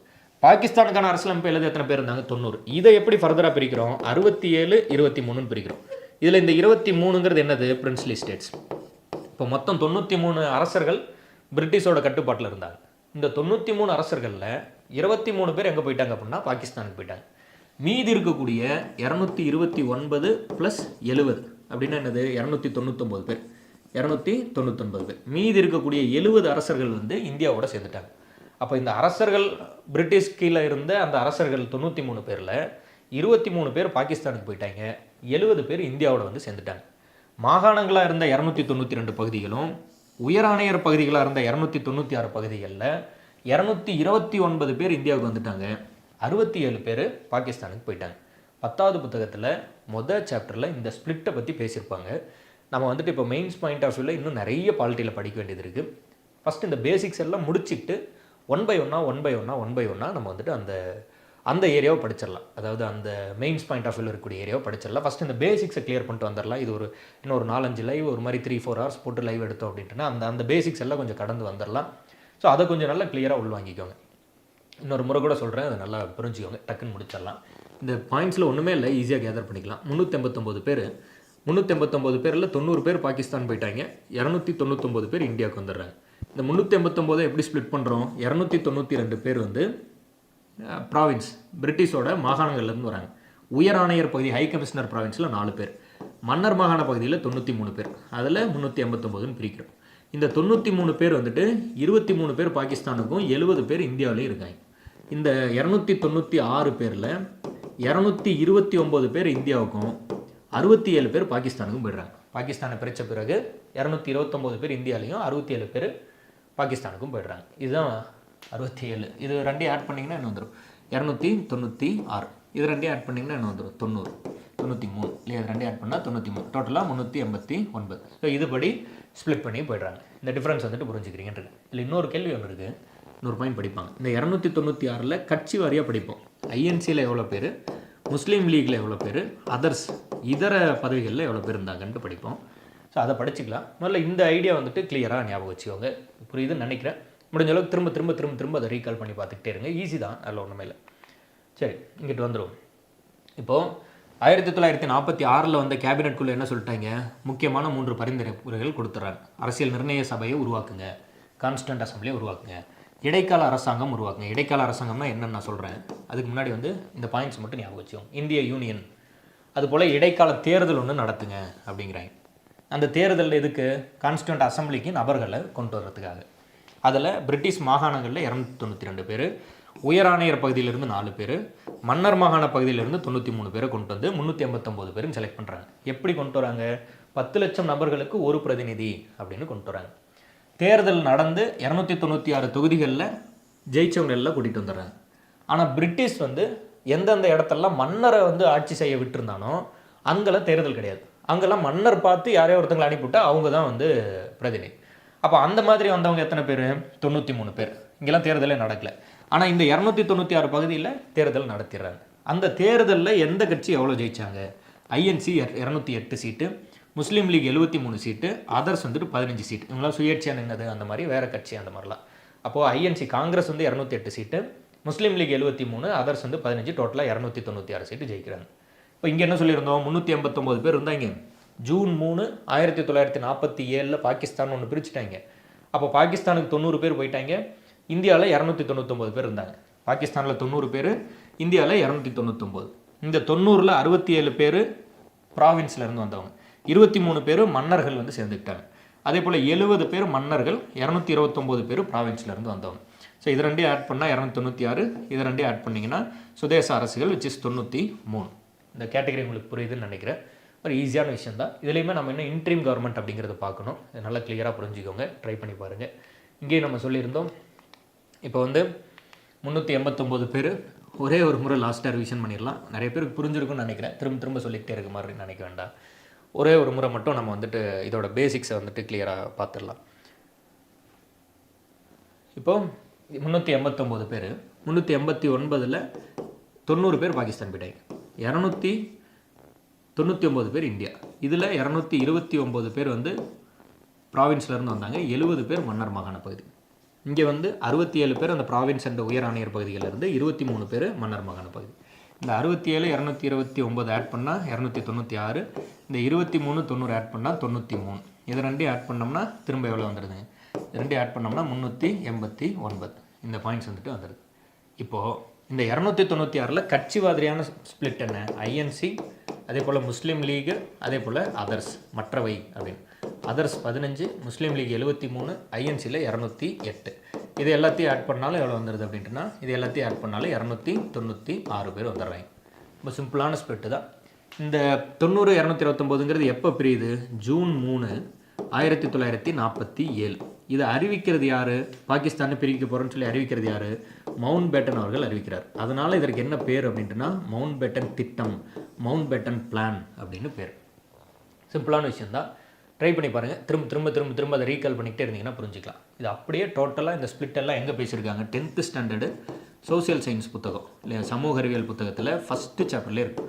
10th ஸ்டாண்டர்ட் சோசியல் சயின்ஸ் புத்தகத்தில் ஃபஸ்ட்டு சாப்டர்லேயே இருக்கும் இல்லையா. அதாவது அந்த பாலிட்டி, குடிமையியல் அப்படின்னு இருக்கும் இல்லையா, அந்த குடிமையியலில் ஃபஸ்ட்டு சாப்டர்லேயே இருக்கும். அதில் வந்துட்டு முடிஞ்ச அளவுக்கு அதை கிளியராக படிச்சிடணும். புக்லேயே இருக்குது, கிளியராக படிக்கணும். அது நோ அதர் ஆப்ஷன். சரி, ஓகே. அடுத்து வந்து இடைக்கால அரசு நீங்கள் ஒன்று பார்த்துருக்குமா? இடைக்கால அரசு, இன்ட்ரீம் கவர்மெண்ட் அப்படின்னு ஒன்று பார்த்துருக்குமா? அப்போ இந்த இடைக்கால அரசுனா என்ன, இன்ட்ரீம் கவர்மெண்ட்னா என்ன, அதை கிளியராக புரிஞ்சிக்கணும். அதை கவனிச்சிக்கோங்க, எக்ஸ்பிளைன் பண்ணிடலாம். சரி, இப்போது இன்றைக்கி வந்து இந்தியா இருக்குதுன்னு வச்சுக்கோங்க. இந்தியாவில் 28 மாநிலம், 28 மாநிலத்துக்கும் ஒரு சிஎம் இருக்காங்க. அதனால் 28 சிஎம் இருப்பாங்க. மொத்தம் 30 சிஎம் இருப்பாங்க. டெல்லிக்கு ஒன்று, பாண்டிச்சேரிக்கு ஒருத்தங்க, இவங்க 2 பேர்த்தையும் சேர்த்துனிங்கன்னா 30 சிஎம் இருப்பாங்க. பட் 28ன்னு வச்சுக்கோங்க. ஒரு பிரைம் மினிஸ்டர் இருப்பார். மத்தியில் ஒரு பாராளுமன்றம் இருக்குது, அங்கே ஒரு பிரைம் மினிஸ்டரு, ஒரு பிரசிடென்ட்டு இருக்கார். மொத்த இந்தியாவுக்கு ஒரே பிரசிடென்ட்டு, ஒரே பிரைம் மினிஸ்டர். ஆனால் 28 சிஎம், சரியாக சொல்லணும்னா 30 சிஎம்.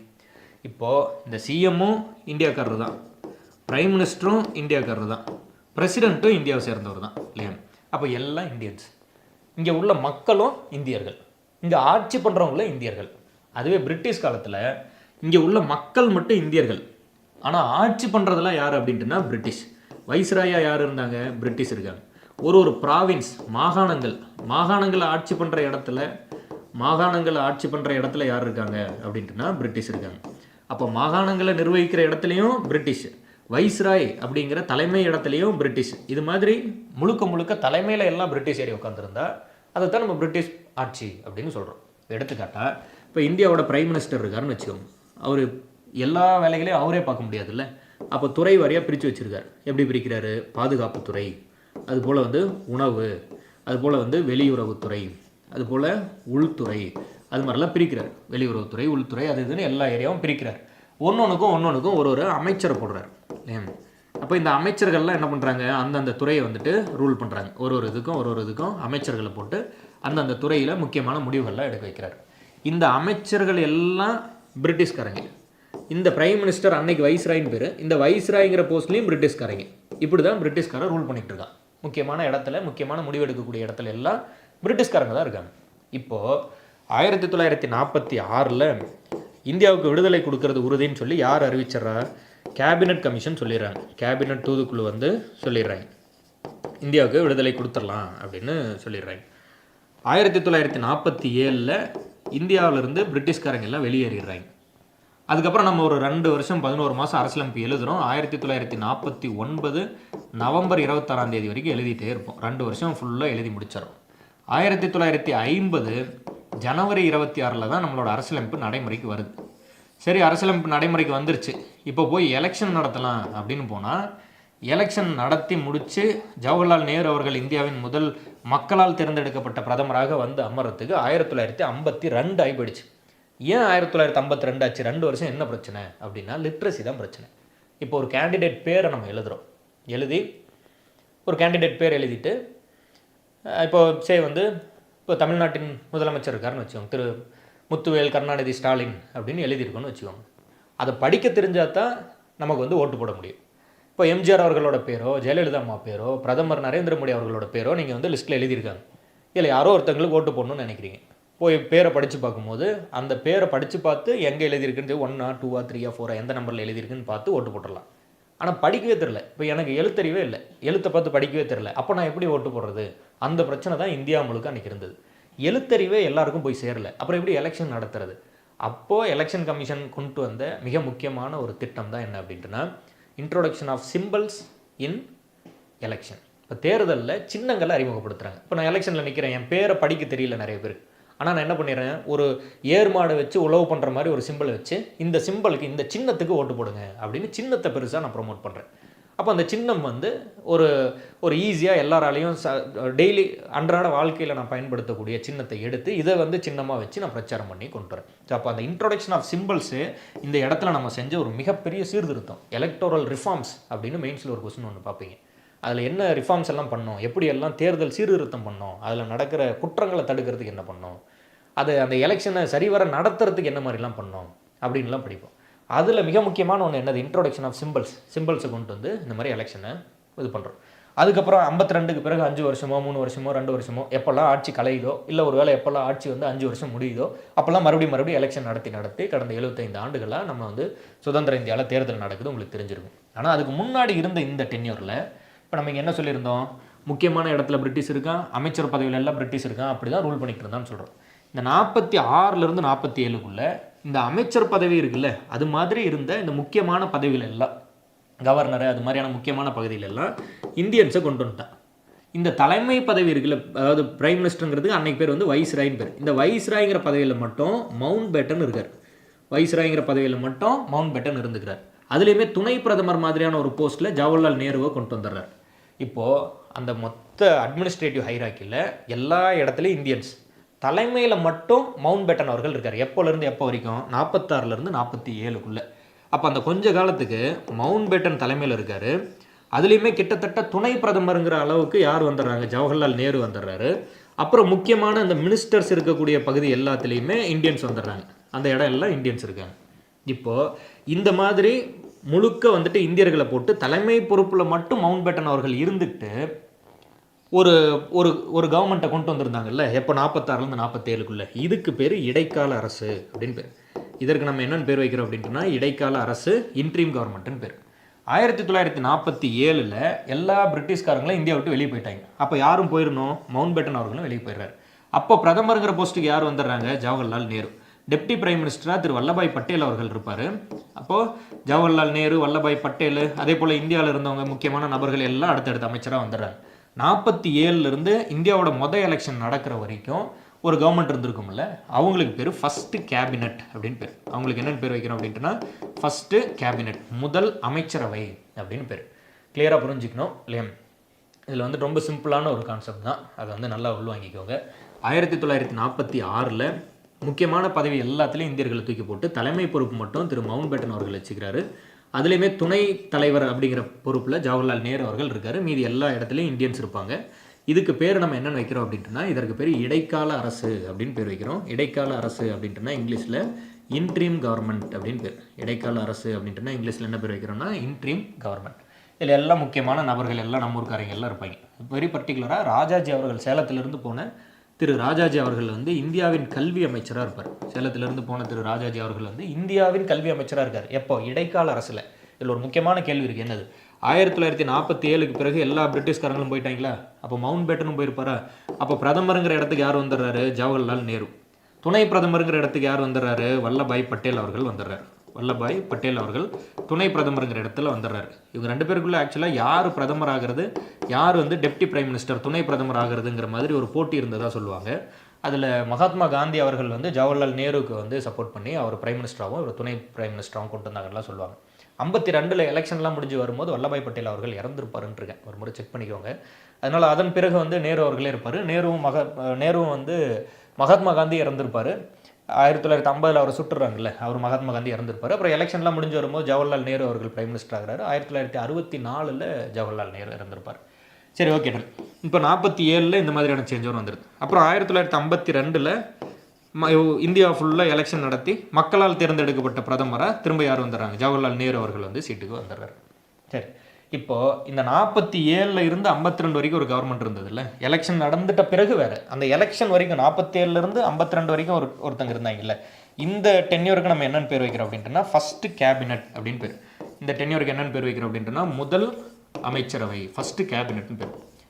இந்த முதல் அமைச்சரவை ஃபஸ்ட்டு கேபினட்டில் இந்தியாவின் கல்வி அமைச்சராக ஒருத்தர் இருப்பார். அவர் வந்து ரொம்ப ரொம்ப இம்பார்ட்டன்ட். ஏன் ரொம்ப ரொம்ப இம்பார்ட்டன்ட்டு அப்படின்னா, இவரோட பிறந்த நாளை தான் நம்ம என்னவோ கொண்டாடுறோம், நேஷ்னல் எஜுகேஷன் டே அப்படின்னு கொண்டாடுறோம். National education day of India அப்படிங்கிறது இந்த ஃபஸ்ட்டு கேபினட்டில் கல்வி அமைச்சராக இருந்த ஒருத்தரோட பிறந்த நாள் தான். அவரோட பிறந்த நாளை தான் நம்ம என்னவோ கொண்டாடுறோம், இந்தியாவின் கல்வி தினமாக நேஷ்னல் எஜுகேஷன் டே ஆஃப் இந்தியாவாக கொண்டாடுறோம். அது அவரோட பேர் என்ன, அது என்ன தினம், அதை வந்து நீங்கள் ஒரு அசைன்மெண்ட்டாக எடுத்துகிட்டு கம்ப்ளீட் பண்ணி கமெண்ட் பண்ணலாம். அதை வந்துட்டு தேடி பாருங்கள். அவர் ஒரு இஸ்லாமியர். அவர் தான் வந்துட்டு இந்தியாவின் கல்வி தினம் அப்படின்னு அவரோட பிறந்த நாளை தான் நம்ம இந்தியாவின் கல்வி தினமாக கொண்டாடுறோம். இப்போ நம்ம இதை என்ன புரிஞ்சுக்கிறோம்? இடைக்கால அரசு இருக்கும்போது கல்வி அமைச்சராக இருந்தவர் யார்? ராஜாஜி. அதே ஃபஸ்ட்டு கேபினட் டைமில் கல்வி அமைச்சராக இருந்தவர் யார்? ஒரு அமைச்சர். அது அசைன்மெண்ட்டாக கொடுத்துருக்கோம்ல. அவரோட பிறந்த நாளை நம்ம என்னவா கொண்டாடுறோம் அப்படின்ட்டுனா இந்திய கல்வி தினமாக கொண்டாடுறோம். அதே போல் தமிழ்நாட்டில் திரு காமராஜர் ஐயா அவர்களோட பிறந்தநாளை வந்து கல்வி வளர்ச்சி தினமாக கொண்டாடுறோம். தமிழ்நாட்டுக்கான கல்வி வளர்ச்சி தினம் வேறு, இந்தியாவின் கல்வி தினம் அப்படிங்கிறது வேறு. இந்தியாவின் கல்வி தினத்துக்கு காரணம் ஒரு முதல் கல்வி அமைச்சர். ஆனால் முதல் கல்வி அமைச்சராக எந்த டைமில் இருந்தார்? 47க்கு பிறகு ஃபஸ்ட்டு கேபினெட்டில் இருந்தார். 47க்கு முன்னாடி 46லேருந்து 47க்குள்ளே யார் கல்வி அமைச்சர்? ராஜாஜி அவர்கள் தான் கல்வி அமைச்சர். எல்லாம் அப்படியே கிளியராக படிக்கணும். இப்போது இந்த இடைக்கால அரசை உருவாக்குங்க அப்படின்னு பரிந்துரை கொடுத்தவன் யார்? Cabinet committee. இந்த இடைக்கால அரசை உருவாக்குங்கன்னு சொல்லி பரிந்துரை கொடுக்கறது யார்? Cabinet mission. கேபினெட் கமிட்டி தான் என்ன பண்ணுறாங்க அப்படின்ட்டுனா இந்த இடைக்கால அரசை உருவாக்குங்கன்னு சொல்லி ஒரு பரிந்துரை ஒன்று கொடுக்குறாங்க. ரொம்ப ரொம்ப இம்பார்ட்டண்ட்டான ஃபேக்ட்டு, கிளியராக படிச்சுக்கணும். சரி, ஓகே. ஸோ அப்போ என்ன பண்ணுறாங்க? அரசியல் நிர்ணய சபையை உருவாக்குங்கன்னு சொல்லிட்டாங்க. அப்போ நம்ம எலெக்ஷன் நடத்தி 389 பேரை வர சொல்லி அரசியல் நிர்ணய சபை உருவாக்கிட்டோம். இடைக்கால அரசு உருவாக்குங்கன்னு சொல்லிட்டாங்க. இன்ட்ரீம் கவர்மெண்ட் உருவாக்குங்க. திடீர்னு ஓவர் நைட்டில் பிரிட்டிஷ்காரங்க எல்லாத்தையும் கூப்பிட்டுட்டு நம்ம கிளம்பி போயிட முடியாதுல்ல. அப்போ இடைக்கால அரசு ஒன்று உருவாக்குங்க அப்படின்னு சொல்லிட்டாங்க இல்லையா? அபுல் கலாம் ஆசாத் அவர்கள் நவம்பர் 11. பரவாயில்ல, கமெண்ட்டில் ஆன்சர் வந்திருக்கு. அது கரெக்டான ஆன்சர் தான். இந்த இடத்துல நம்ம ஒன்று சொல்லியிருந்தோம்ல, 47லேருந்து 1946லேருந்து ராஜாஜி அவர்கள் கல்வி அமைச்சர். 47க்கு பிறகு யார் வந்துட்டு கல்வி அமைச்சராக இருந்தாங்க? 1952க்கு பிறகு யார் இருந்தாங்க பார்த்துக்கணும். இந்த 47லேருந்து 52க்குள்ளே ஒருத்தர் இருந்தார். அவரோட பிறந்த நாளை தான் நம்ம கல்வி தினமாக கொண்டாடுறோன்னு சொல்லியிருந்தோம்ல. அவங்க பேர் சொல்லிட்டாங்க, அபுல் கலாம் ஆசாத். அப்துல் கலாம் இல்லை, ஐயா அப்துல் கலாம் அவர்களோட பேர் மாதிரியே இருக்கும். அதனால் கொஞ்சம் அது ஈஸியாக ஞாபகம் வச்சுக்கலாம், பார்த்துக்கோங்க. அபுல் கலாம் ஆசாத் அவர்கள் நவம்பர் 11 தான் இந்தியாவின் கல்வி தினம். 11 இவரோட பிறந்த நாள் இல்லையா? சரி, ஓகே. அது நம்ம அசைன்மெண்ட்டாக கொடுத்து ஸ்கிப் பண்ணி போனோம்னா அடுத்தடுத்து பார்க்குற எல்லாருமே அந்த பாயிண்ட்டை மிஸ் பண்ணிக்கிட்டே இருப்பீங்க. அதனால தான் சரி அதை சொல்லிடலான்ட்டு சொல்ல வந்தேன். இந்த 46லேருந்து 47க்குள்ளே கல்வி அமைச்சராக இருந்தவர் யார் அப்படின்ட்டுனா ராஜாஜி. சரி, ஓகே டன். இங்கிட்ட வந்துடுவோம். இப்போது இது போல் நம்ம வந்துட்டு இடைக்கால அரசு உருவாக்கிட்டோம். இடைக்கால அரசு வரும்போது மட்டும் மவுண்ட் பேட்டன் அவர்கள் தலைமை, மீதி எல்லாம் இந்தியர்கள் இருக்காங்க எல்லா பொறுப்புலையும்.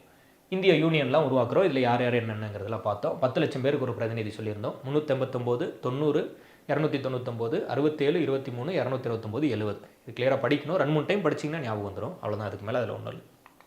அடுத்து அரசியல் நிர்ணய சபையின் கூட்டங்கள். இப்போது இந்தியா முழுவதும் இருந்து 389 பேரை வர சொல்லியாச்சு.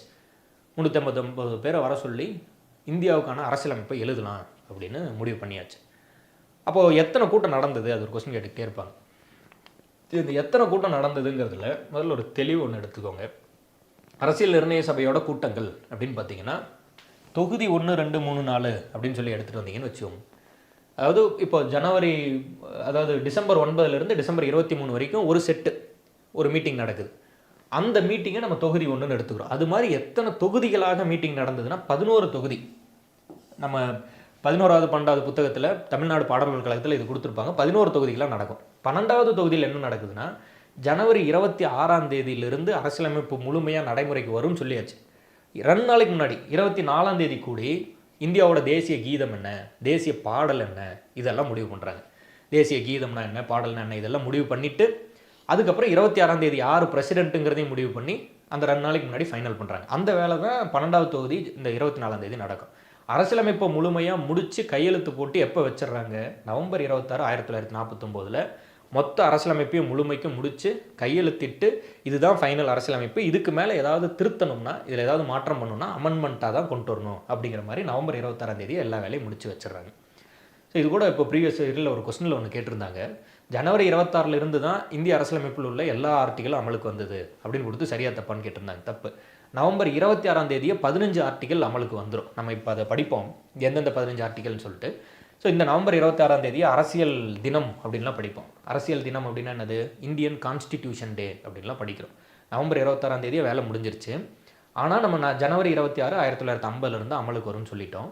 ஏன்னா அதற்கு முன்னாடி 1930 இப்போ 1950 பற்றி பேசிகிட்டு இருக்கோம். அதுலேருந்து ஒரு 20 வருஷத்துக்கு முன்னாடி 1930 நம்ம விடுதலை வாங்கலை, ஆனால் வாங்கிட்டு தான் நினச்சி ஒரு நாள் செலிப்ரேட் பண்ணுறோம். அதே மாதிரி ஜனவரி 26 1930 அன்னைக்கு பூர்ண ஸ்வராஜ் அப்படின்னு ஒன்று செலிப்ரேட் பண்ணுறோம்.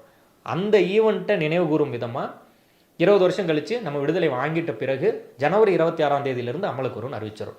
நவம்பர் 26 வேலை முடிஞ்சிருந்தா கூட ஜனவரி 26 அமலுக்கு வரும்னு அறிவிச்சிட்டோம். அதுதான் 12வது தொகுதி. ஆனால் வேலை முடிஞ்சது எப்போ முடிஞ்சிருச்சு, 11 தொகுதிகள்லேயே வேலை முடிஞ்சிருச்சு.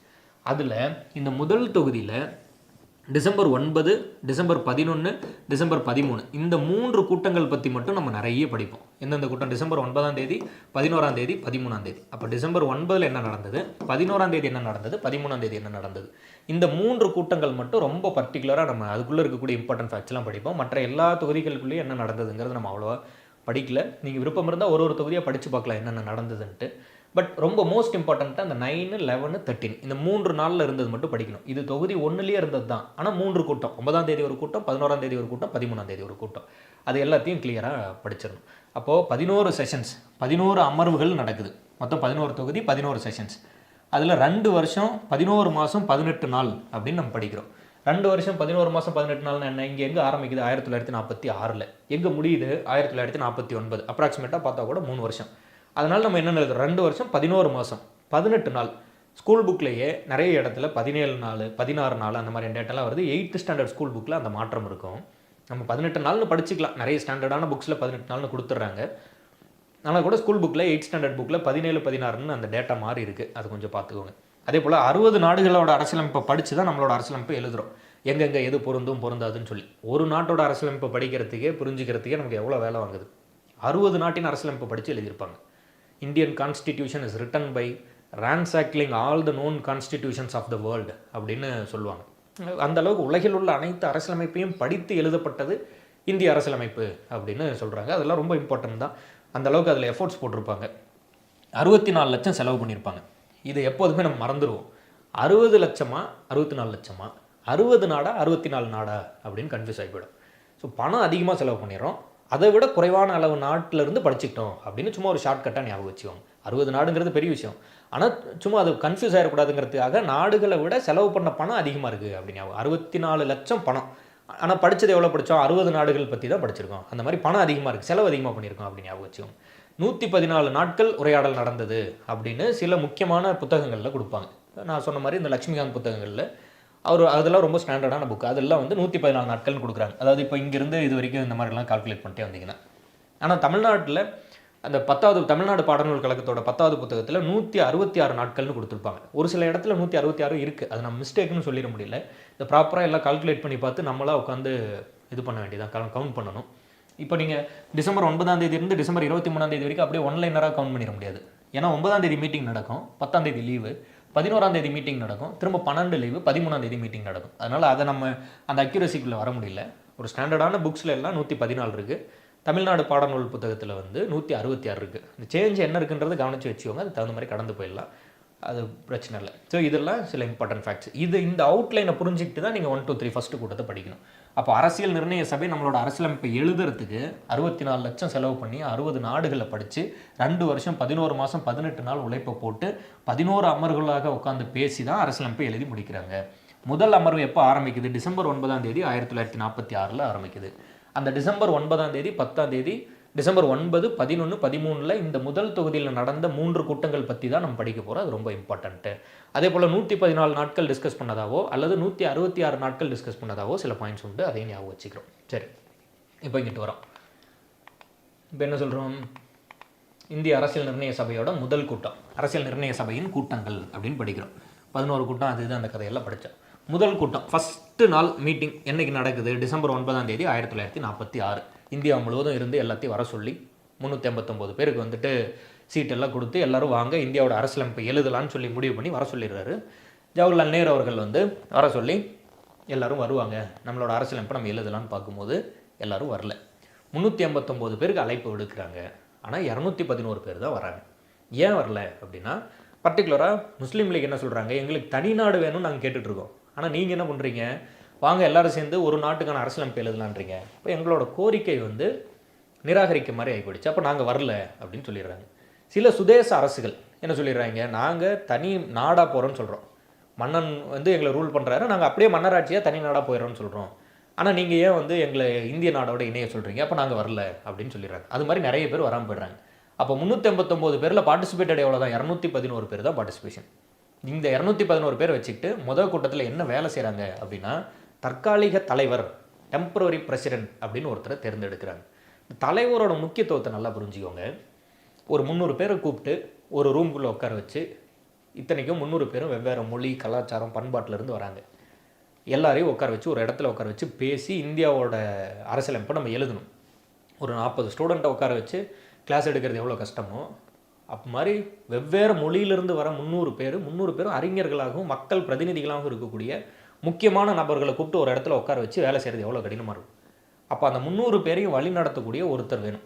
இப்போ தமிழ்நாடு சட்டமன்றம் அப்படின்னு எடுத்துக்கிறீங்கன்னா, சட்டமன்றத்துக்குள்ளே 234 எம்எல்ஏ இருந்தால் கூட 234 பேரையும் ஒருத்தர் வழி நடத்துகிறார். யார்? ஸ்பீக்கர்.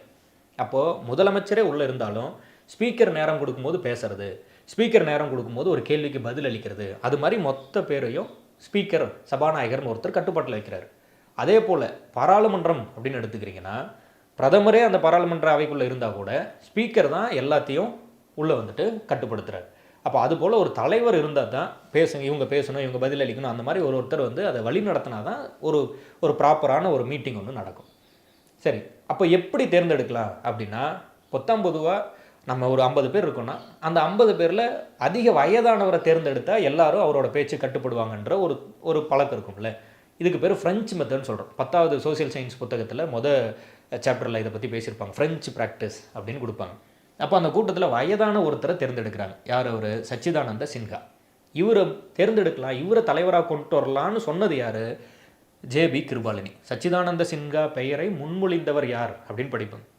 சச்சிதானந்த சின்ஹா பெயரை முன்மொழிந்தவர் வந்து ஜேபி கிருபாலினி. 12th புக்கில் இருக்கும் இந்த பாயிண்ட்டு. சச்சிதானந்த சின்ஹா பெயரை வந்து ஜேபி கிருபாலினி அவர்கள் வந்து முன்மொழிகிறாங்க. ஜேபி கிருபாலினி அவர்கள் முன்மொழிகிறதுனால சச்சிதானந்த சின்ஹா வந்து தற்காலிக தலைவராக தேர்ந்தெடுக்கப்படுறாரு. அப்போ தற்காலிக தலைவராக கூட்டத்திலே தேர்ந்தெடுத்துறாங்க. 389 பேரில் 211 பேர் தான் வராங்க. ஆனாலும் இவர் தற்காலிக தலைவராக வந்தாச்சு. இப்போது இந்த 2 பாயிண்ட் ஞாபகம் வச்சுக்கணும். ஜேபி கிருபாலினி அவங்க தான் வந்து இந்த பேரை முன்மொழிகிறாங்க, அதெல்லாம் தெளிவாக ஞாபகம் வச்சுக்கணும். இப்போ 2வது கூட்டம் வருது. தற்காலிக தலைவர் தேர்ந்தெடுத்தாச்சா, அவரோட தலைமையில் ஒரு எலெக்ஷனை நடத்தி நிரந்தர தலைவரை தேர்ந்தெடுக்கணும். நிரந்தர தலைவர் தேர்ந்தெடுக்கிறாங்க டாக்டர் ராஜேந்திர பிரசாத் அவர்கள். துணைத் தலைவர் 2 பேர் தேர்ந்தெடுக்கிறாங்க, HC முகர்ஜி, PT கிருஷ்ணமாச்சாரி. இது எப்போ நடக்குது? 2வது கூட்டம் டிசம்பர் 11ஆம் தேதி நடக்குது. இதே டைமில் அட்வைசர், ஆலோசகர் அப்படின்னு ஒருத்தரை தேர்ந்தெடுக்கிறாங்க, BN ராவ். திரு BN ராவ் அவர்களையும் MN ராய் அவர்களையும் கன்ஃபியூஸ் பண்ணிக்கூடாது. இந்தியாவிற்கு முதலில் அரசியலமைப்பு வேண்டும் என்று கூறியவர் MN ராய், 1934 படிப்போம். பார்க்குறது ஒரே மாதிரி இருக்கிறதுனால BN ராவையும் MN ராயும் கன்ஃபியூஸ் பண்ணிக்காதீங்க. முதல்ல அரசியலமைப்பு வேணும்னு சொன்னது யார்? BN ராவ். முதல்ல அரசியலமைப்பு வேணும்னு சொன்னது யார்? MN ராய், 1934. அரசியலமைப்பின் ஆலோசகர்னு அறியப்படுறவர் யார்? BN ராவ். செயலாளர், செக்ரட்டரி அப்படின்னு சொல்கிறோம். இந்திய அரசியலமைப்பின் செயலாளர், செக்ரட்டரி யார்? HVR ஐயங்கார், அவர் தான் செக்ரட்டரி. 3வது கூட்டம் நடக்குது. இந்த 3வது கூட்டத்தை வந்து நல்லா கிளியராக புரிஞ்சுக்கணும். இப்போது நம்ம ஒரு புத்தகம் எழுதுகிறோம்னு வச்சுக்கோங்க. அந்த புத்தகத்துக்கு ஒரு இண்டெக்ஸ் எழுதுவோம்ல, இந்த புத்தகம் இன்னாருக்கு சமர்ப்பணம் அப்படின்னு ஒரு இண்டெக்ஸ் எழுதுவோம்ல, அது மாதிரி நம்ம ஒரு அரசியலமைப்புன்னு ஒன்று எழுதுகிறோம். இந்த அரசியலமைப்பில் நான் என்ன சொல்ல வரேன் அப்படிங்கிற அந்த ஐடியாலஜியை சின்னதாக சுருக்கி ஒரு ஃபஸ்ட்டு பேஜில் எழுதி வைக்கலாம் அப்படின்னு ஒரு முடிவு பண்ணுறாங்க. அதுக்கு பேர் ப்ரீஆம்பிள் அப்படின்னு வைக்கிறாங்க. இந்த ஐடியா எந்த நாட்டை பார்த்து எடுத்துட்டாங்க அப்படின்னா அமெரிக்கா. இப்போ the idea of the preamble எந்த நாட்டை பார்த்து எடுத்துக்கிறோம்? அமெரிக்காவை பார்த்து எடுத்துக்கிறோம். அமெரிக்கா இது மாதிரி அவனோட நாட்டோட அரசியலமைப்பில் பக்கத்தில் இந்த மாதிரி எங்கள் நாட்டோட மொத்த நாட்டோட அந்த ஒரு ஓவராலான அந்த தாட் ப்ராசஸ் என்ன, கொள்கை என்ன அப்படின்னு எழுதி வைக்கிறாங்க. அதே மாதிரி நம்மளும் நம்ம நாட்டோட அரசியலமைப்பை எழுதும் போது நம்ம என்ன எஸ்டாப்ளிஷ் பண்ண நினைக்கிறோம் அப்படின்னு ஒரு பக்கத்தில் எழுதி வைக்கிறோம். அந்த ப்ரீஆம்பிள் நல்லாயிருக்கும், நீங்கள் விருப்பம் இருந்தால் ஒரு முறை படித்து பாருங்கள். We the people of India hereby resolved to constitute India into sovereign socialistic democratic republic அப்படின்னு பேசியிருப்பாங்க. அதெல்லாம் ரொம்ப நல்லாயிருக்கும். நம்ம என்ன செய்ய நினைக்கிறோம் அப்படிங்கிறத அப்படியே அந்த ப்ரீஆம்பிளில் சொல்லியிருந்திருப்பாங்க. ஒரு முறை தாராளமாக நீங்கள் படித்து பார்க்கலாம். ஒரு நல்ல ஒரு ஐடியாலஜி ஒன்று கொடுக்கும். சரி, ஓகே. இப்போது அது மாதிரி நம்ம பக்கத்தில் நம்ம ஒரு குறிக்கோளை பற்றி எழுதி வைக்கலான்னு சொல்லி முடிவு பண்ணுறாங்க. அந்த ஐடியா எந்த நாட்டை பார்த்து எடுத்துட்டோம்? அமெரிக்கா. சரி, இப்போது அந்த இடத்துல ப்ரீஆம்பிள்னு ஒன்று வைக்கலாம்னு முடிவாயிடுச்சு. யாரோட கருத்தை எடுத்து வைக்கிறது? மகாத்மா காந்தி அவர்களா, நேருவா, சுபாஷ் சந்திர போஸா, நம்ம ஊரில் இருந்த முக்கியமான தலைவர்களா, இது மாதிரி நிறைய பேர் இருந்தாங்கல்ல, இதில் எந்த தலைவரோட ஸ்பீச்சை எடுத்து வைக்கலாம் அப்படின்னு வரும்போது டிசம்பர் 13ஆம் தேதி 3வது அந்த கூட்டத்தில் ஜவஹர்லால் நேரு அவர்கள் பேசுகிறார். பேசும்போது அவர் என்னென்னு தலைப்பிட்டு பேசுகிறாரு? குறிக்கோள் தீர்மானம் அல்லது நோக்க தீர்மானம் சொல்லுவோம், அப்ஜெக்டிவ் ரெசல்யூஷன் அப்படின்னு பேசுகிறாரு. அந்த அப்ஜெக்டிவ் ரெசல்யூஷன்னு பேர் வச்சு அவர் பேசினதை நம்ம அரசியலமைப்போட பக்கத்தில் எடுத்து வச்சுக்கலாம். அதுக்கு பேர் ப்ரீஆம்பிள்னு வைக்கலாம் அப்படின்னு நம்ம எப்போ முடிவெடுக்கிறோம்? ஜனவரி 22, 1947 முடிவெடுக்கிறோம். நல்லா கிளியராக புரிஞ்சுக்கணும். இது எந்த நாட்டை பார்த்து ஃபஸ்ட்டு இந்த ஐடியா எடுத்துக்கிட்டோம்? யூஎஸ்ஏ பார்த்து இந்த ஐடியாவை எடுத்துக்கிறோம். அப்போ ப்ரீஆம்பிள் அப்படிங்கிற அந்த ஐடியா எந்த நாட்டை பார்த்து எடுத்துக்கொள்ளப்பட்டது? அது கிளியராக புரிஞ்சுக்கணும். இட் இஸ் யூஎஸ்ஏ பார்த்து எடுத்துக்கிட்டு ப்ரீஆம்பிள்ங்கிற ஐடியா யூஎஸ்ஏ பார்த்து எடுத்தாச்சு. இப்போ யூஎஸ்ஏ பார்த்து எடுத்துகிட்டு நம்ம என்ன முடிவு பண்ணுறோம் அப்படின்னா யாரோட ஸ்பீச்சை வைக்கலாம் அப்படிங்கிற ஒரு பிரச்சனை வருது. அப்போ யாரோட ஸ்பீச்சை வைக்கிறோம்? ஜவஹர்லால் நேரு அவர்களோட ஸ்பீச்சை வைக்கிறோம். நேரு அவர்கள் என்றைக்கு அந்த ஸ்பீச்சை பேசினார்? டிசம்பர் 13, 1947 அவர் 46. டிசம்பர் 13, 1946 அவர் பேசுகிறார். அதை எடுத்துகிட்டு ப்ரீஆம்பிளாக வைக்கலாம் அப்படின்னு நம்ம என்றைக்கு முடிவு பண்ணுறோம் அப்படின்ட்டுனா ஜனவரி 22, 1947 நம்ம முடிவு பண்ணுறோம். நல்லா கிளியராக புரிஞ்சுக்கணும். அவர் பேசினது எப்போ பேசிட்டார்? டிசம்பர் 13, 1946 பேசிட்டார். அவர் பேசினதை தான் நம்ம பக்கத்தில் வைக்க போகிறோம் அப்படிங்கிற முடிவு என்றைக்கு எடுக்கிறோம்? ஜனவரி 22, 1947. இந்த மாதிரி பக்கத்தில் நம்மளோட ஐடியாலஜி வைக்கலாம் அப்படிங்கிற அந்த கான்செப்ட் நம்ம எந்த நாட்டை பார்த்து எடுத்துட்டோம்? அமெரிக்காவை பார்த்து எடுத்துட்டோம். The idea of the preamble was inspired from USA. அந்த ப்ரீஆம்பிள் இருக்க கண்டென்ட் யார் பேசினது? ஜவஹர்லால் நேரு. என்னைக்கு பேசினார்? டிசம்பர் 13, 1946. அதை கொண்டு பக்கத்தில் வைக்கலாங்கிற முடிவு நம்ம என்றைக்கு எடுத்தோம்? ஜனவரி 22, 1947. நல்லா கன்ஃபியூஸ் பண்ணி விட்டுருவாங்க. நல்லா கிளியராக படிக்கணும். இதில் எதுவும் நம்ம மிஸ் பண்ணிடக்கூடாது. ஸோ அப்போ 3வது கூட்டம். இந்த 3வது கூட்டம் என்றைக்கு நடக்குது? டிசம்பர் 13, 1946. அன்றைக்கி ஜவஹர்லால் நேரு அவர்கள் பேசுகிறதுக்கு என்னென்னு பேர் வைக்கிறாரு? அப்ஜெக்டிவ் ரெசல்யூஷன் அப்படின்னு பேர் வைக்கிறார். அது புத்தகத்தில் மொழிபெயர்க்கும் போது சில இடத்துல குறிக்கோள் தீர்மானம் மொழிபெயர்க்கிறாங்க, சில இடத்துல நோக்க தீர்மானம் மொழிபெயர்க்கிறாங்க. கன்ஃபியூஸ் ஆகிடக்கூடாது. யார் பேசுகிறாங்க? ஜவஹர்லால் நேரு அவர்கள் பேசுகிறாரு. அதை கொண்டு பக்கத்தில் ப்ரீஆம்பிளாக வச்சுக்கலாம் அப்படின்னு நம்ம முடிவு பண்ணுறோம். அது எந்த நாட்டை பார்த்து எடுத்துக்கிட்டோம்? அமெரிக்காவை பார்த்து எடுத்துக்கிட்டோம். அதை ஜவஹர்லால் நேரு அவர்கள் பேசுனதை தான் வைக்க போகிறோம் அப்படிங்கிற முடிவு என்றைக்கு எடுக்கிறோம்? ஜனவரி 22, 1947 எடுக்கிறோம். இது புரியுதுன்னு நினைக்கிறேன். திரும்ப அதை ரிவைஸ் பண்ணி கூட பாருங்கள். வீடியோவில் தான் இருக்குது, அதனால் நீங்கள் அதை திரும்ப கூட பார்த்துக்கலாம். எவ்வளோ முடியுதோ அவ்வளோ தூரம் அதை பார்த்தீங்க அப்படின்ட்டுனா ஒரு கிளாரிட்டி கிடைக்கும். கவனம். சரி, ஓகே டன். இப்போது நம்ம ஏற்கனவே பார்த்த சில பாயிண்ட்ஸ் இதில் சொல்லியிருக்கோம். மொத்தம் அப்படின்னா அதாவது கான்ஸ்டியூண்ட் அசம்பிளியோட ஒரு சில முக்கியமான சில கூட்டம், மொத்தம் வந்து 11 கூட்டம். 12வது கூட்டம் எப்போ நடக்குதுங்கிற அந்த பேசிக்ஸ் நான் சொல்லியிருந்தேன். 11 கூட்டம் நடக்குது. 2 ஆண்டுகள் 11 மாதம் 18 நாள். இதுலேயும் அந்த 8 6ங்கிற கன்ஃபியூஷன் இருக்குது. அதாவது 16 18ன்னு ஒரு புத்தகத்துலையும் 16 அல்லது 17 நாட்கள் அப்படின்னு ஒரு புத்தகத்துலையும், ஸ்கூல் புத்தகத்துலேயே 8th புக்கில் அந்த மாதிரியான ஒரு டேட்டாவில் ஒரு மிஸ்மேட்ச் இருக்குன்னு சொல்லியிருந்தோம். 60 நாடுகளை படிக்கிறோம், 64 லட்சம் செலவு பண்ணுறோம், செலவு அதிகமாக பண்ணியிருக்கோம் அப்படின்னு ஒரு ஷார்ட்கட்டாக ஞாபகம் வச்சுக்கலாம். 114 நாட்கள் அப்படின்னு சில ஸ்டாண்டர்டான புக்ஸில் கொடுக்குறாங்க. ஆனால் 10th புக்கில் 166 இருக்குது. கவனம். டிசம்பர் 9 1946 முதல் நாள் அன்றைக்கி ஆரம்பிக்குது. நவம்பர் 26 1949 முடியுது. இந்த நவம்பர் 26 நம்ம என்ன அறிவிச்சிட்டோம் அப்படின்ட்டுனா அரசியல் அமைப்பு தினம், கான்ஸ்டிடியூஷன் டே அப்படின்னு அறிவிச்சிட்டோம். 299 பேரில் நவம்பர் 26 1949 அன்னைக்கு கையெழுத்து போட்டவங்க எத்தனை பேர் அப்படின்னா 284 பேர் தான். மீதி எல்லாம் ஆப்சண்ட்டு. மொத்தம் 299 பேர். மொத்தம் 389 பேர் இருந்தாங்களா? 389 பேரில் 90 பேர் வந்து பாகிஸ்தானுக்கு போயிட்டாங்க, பாகிஸ்தானோட அரசியலமைப்பு எழுத போயிட்டாங்க. 299 பேர் இந்தியாவோட அரசியலமைப்பை எழுதுறாங்க. இந்த 299 பேர் இந்தியாவோட அரசியலமைப்பை எழுதுறதுல 284 பேர் நவம்பர் 26 வந்து என்ன பண்ணிடுறாங்க அப்படின்ட்டுனா சைன் பண்ணிடுறாங்க. அப்படி நவம்பர் 26 வந்து சைன் பண்ணதுனால அன்னைக்கு அரசியலமைப்பு முடிவு பெறுது. எல்லா வேலையும் முடிச்சாச்சு. அதனாலேயே அந்த தினத்தை நம்ம என்னென்னு அறிவிக்கிறோம்? அரசியலமைப்பு தினம் அப்படின்னு அறிவிக்கிறோம். 284 பேர் சைன் பண்ணிட்டாங்கன்னு படிக்கிறோம். அன்னைக்கே நவம்பர் 26 1949 அன்னைக்கே 15 விதிகள் உடனடியாக நடைமுறைக்கு வருது. இதுதான் ஒரு ப்ரீவியஸ் இயர் கொஸ்டினில் கேட்டிருந்தாங்க. என்னென்னு கேட்டிருந்தாங்கன்னா நவம்பர் 26 தான் எல்லா ஆர்டிகளும் நடைமுறைக்கு வந்துச்சு அப்படின்னு கொடுத்து இது சரியாக தப்பான்னு கேட்டிருந்தாங்க. தப்பு. ஏன்னா நவம்பர் 26 1949 15 விதிகள் உடனடியாக அமலுக்கு வந்துருச்சு. என்னென்ன விதிகள் அமலுக்கு வந்தது? 5 6 7 8, அதாவது ஆர்டிகல் 5 6 ஆர்டிகல் 7 ஆர்டிகல் 8 ஆர்டிகல் 9 அந்த மாதிரி 60 324 366 367 379 380 388 391 392 393. நம்ம பாகிஸ்தானை பிரிச்சுட்டோமா? அப்போ இந்தியாக்காரங்க யார் பாகிஸ்தான்காரங்க யார் அப்படிங்கிறதே பெரும் பிரச்சனை. எப்போ 47 பிரிச்சாச்சு. 2 வருஷமாக பயங்கர கலவரம் நடக்கும். நீங்கள் ராட்க்ளிஃப்னு ஒருத்தர் வந்து அந்த எல்லையை வந்து வகுத்து கொடுத்துருப்பாரு. அந்த அந்த எல்லை லைனை வந்து ரத்தத்தால் நனைச்சாங்க அப்படின்லாம் சொல்லுவாங்க. அந்த அளவுக்கு அந்த இடத்துல அங்கே வந்து மத கலவரம் பயங்கரமாக இருந்திருக்கும். ஸோ அப்போ அது சார்ந்த முடிவு எடுக்க வேண்டிய தேவை இருக்கிறனால உடனடியாக இந்த விஷயம்லாம் அமலுக்கு வருதுன்னு சொல்லிடுறாங்க. ஸோ அப்போ சிட்டிசன்ஷிப் ரிலேட்டட் ஆர்டிகல்ஸ் உடனடியாக அமலுக்கு வருது. இந்த ஆர்டிகல்லாம் என்னென்னு படிக்கலாம், நான் 1 by 1 நடத்துகிறேன். கொஞ்சம் கொஞ்சமாக படிச்சுட்டு வந்துடலாம். இந்த 15 ஆர்டிகல் நடைமுறைக்கு வந்தது நவம்பர் 26 1949 நடைமுறைக்கு வந்தது. ஞாபகத்தில் வச்சுக்கோங்க. சரி, ஓகே. இதில் சில தேசிய சின்னங்கள் ஏற்பு அப்படின்னு ஒரு கான்செப்ட் ஒன்று படிப்போம். அது ரொம்ப ரொம்ப இம்பார்ட்டண்ட்டு. இந்த அரசியல் நிர்ணய சபையில் மொத்தம் 12 தொகுதிகளாக நம்ம வந்து ஒர்க் பண்ணியிருந்தா கூட அந்த 3 கூட்டம் தான் நம்ம படிக்கிறோம். முதல் கூட்டம் 2வது கூட்டம் 3 கூட்டம். அது இல்லாமல் இந்த பேசிக்ஸு. அதுக்கப்புறம் தேசிய சின்னங்கள் பற்றி படிக்கிறோம். தேசிய சின்னங்களோட இம்பார்ட்டன்ஸ் எல்லாம் சொல்லிட்டு வந்துடலாம். அதுக்கு அடுத்ததில் இந்த பேசிக் ஃபேக்ட்ஸு இதெல்லாம் சொல்லிட்டேன். அதுக்கப்புறம் இம்பார்ட்டன்ட் ஃபேக்ட்ஸு சிலது இருக்குது இல்லையா? இந்த இம்பார்ட்டன்ட் ஃபேக்ட்ஸை பார்த்துட்டு தேசிய சின்னங்கள் பார்த்துட்டு இந்த லைவ் பாலிட்டி கிளாஸ் 4 வந்து நம்ம கம்ப்ளீட் பண்ணிக்கலாம்.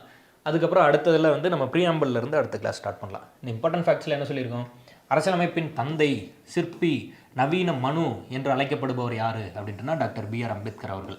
அரசியலமைப்பின் தந்தை, ஃபாதர் ஆஃப் இந்தியன் கான்ஸ்டியூஷன், அரசியலமைப்பின் சிற்பி, சீஃப் ஆர்கிடெக்ட் அந்த மாதிரிலாம் சொல்கிறது புரியுது. அது என்ன மனுன்னு சொல்கிறோம் அப்படின்ட்டுனா அந்த வர்ணாசிரம கோட்பாடுன்னு ஒரு சென்சிட்டிவான ஒரு ஏரியா இருக்குது. அதை பற்றி எழுதினவர் வந்து மனுன்னு ஒருத்தர் எழுதியிருப்பார். அப்புறம் ஏன் அவர் டாக்டர் B.R. அம்பேத்கர் அவர்களை போய் அவரோட கம்பேர் பண்ணுறோம் அப்படின்னா, ஒருத்தர் வந்து அந்த வர்ணாசிரம கோட்பாடை உருவாக்குறாரு, இன்னொருத்தர் வந்து அந்த கோட்பாடுகளை உடைக்கிறார்.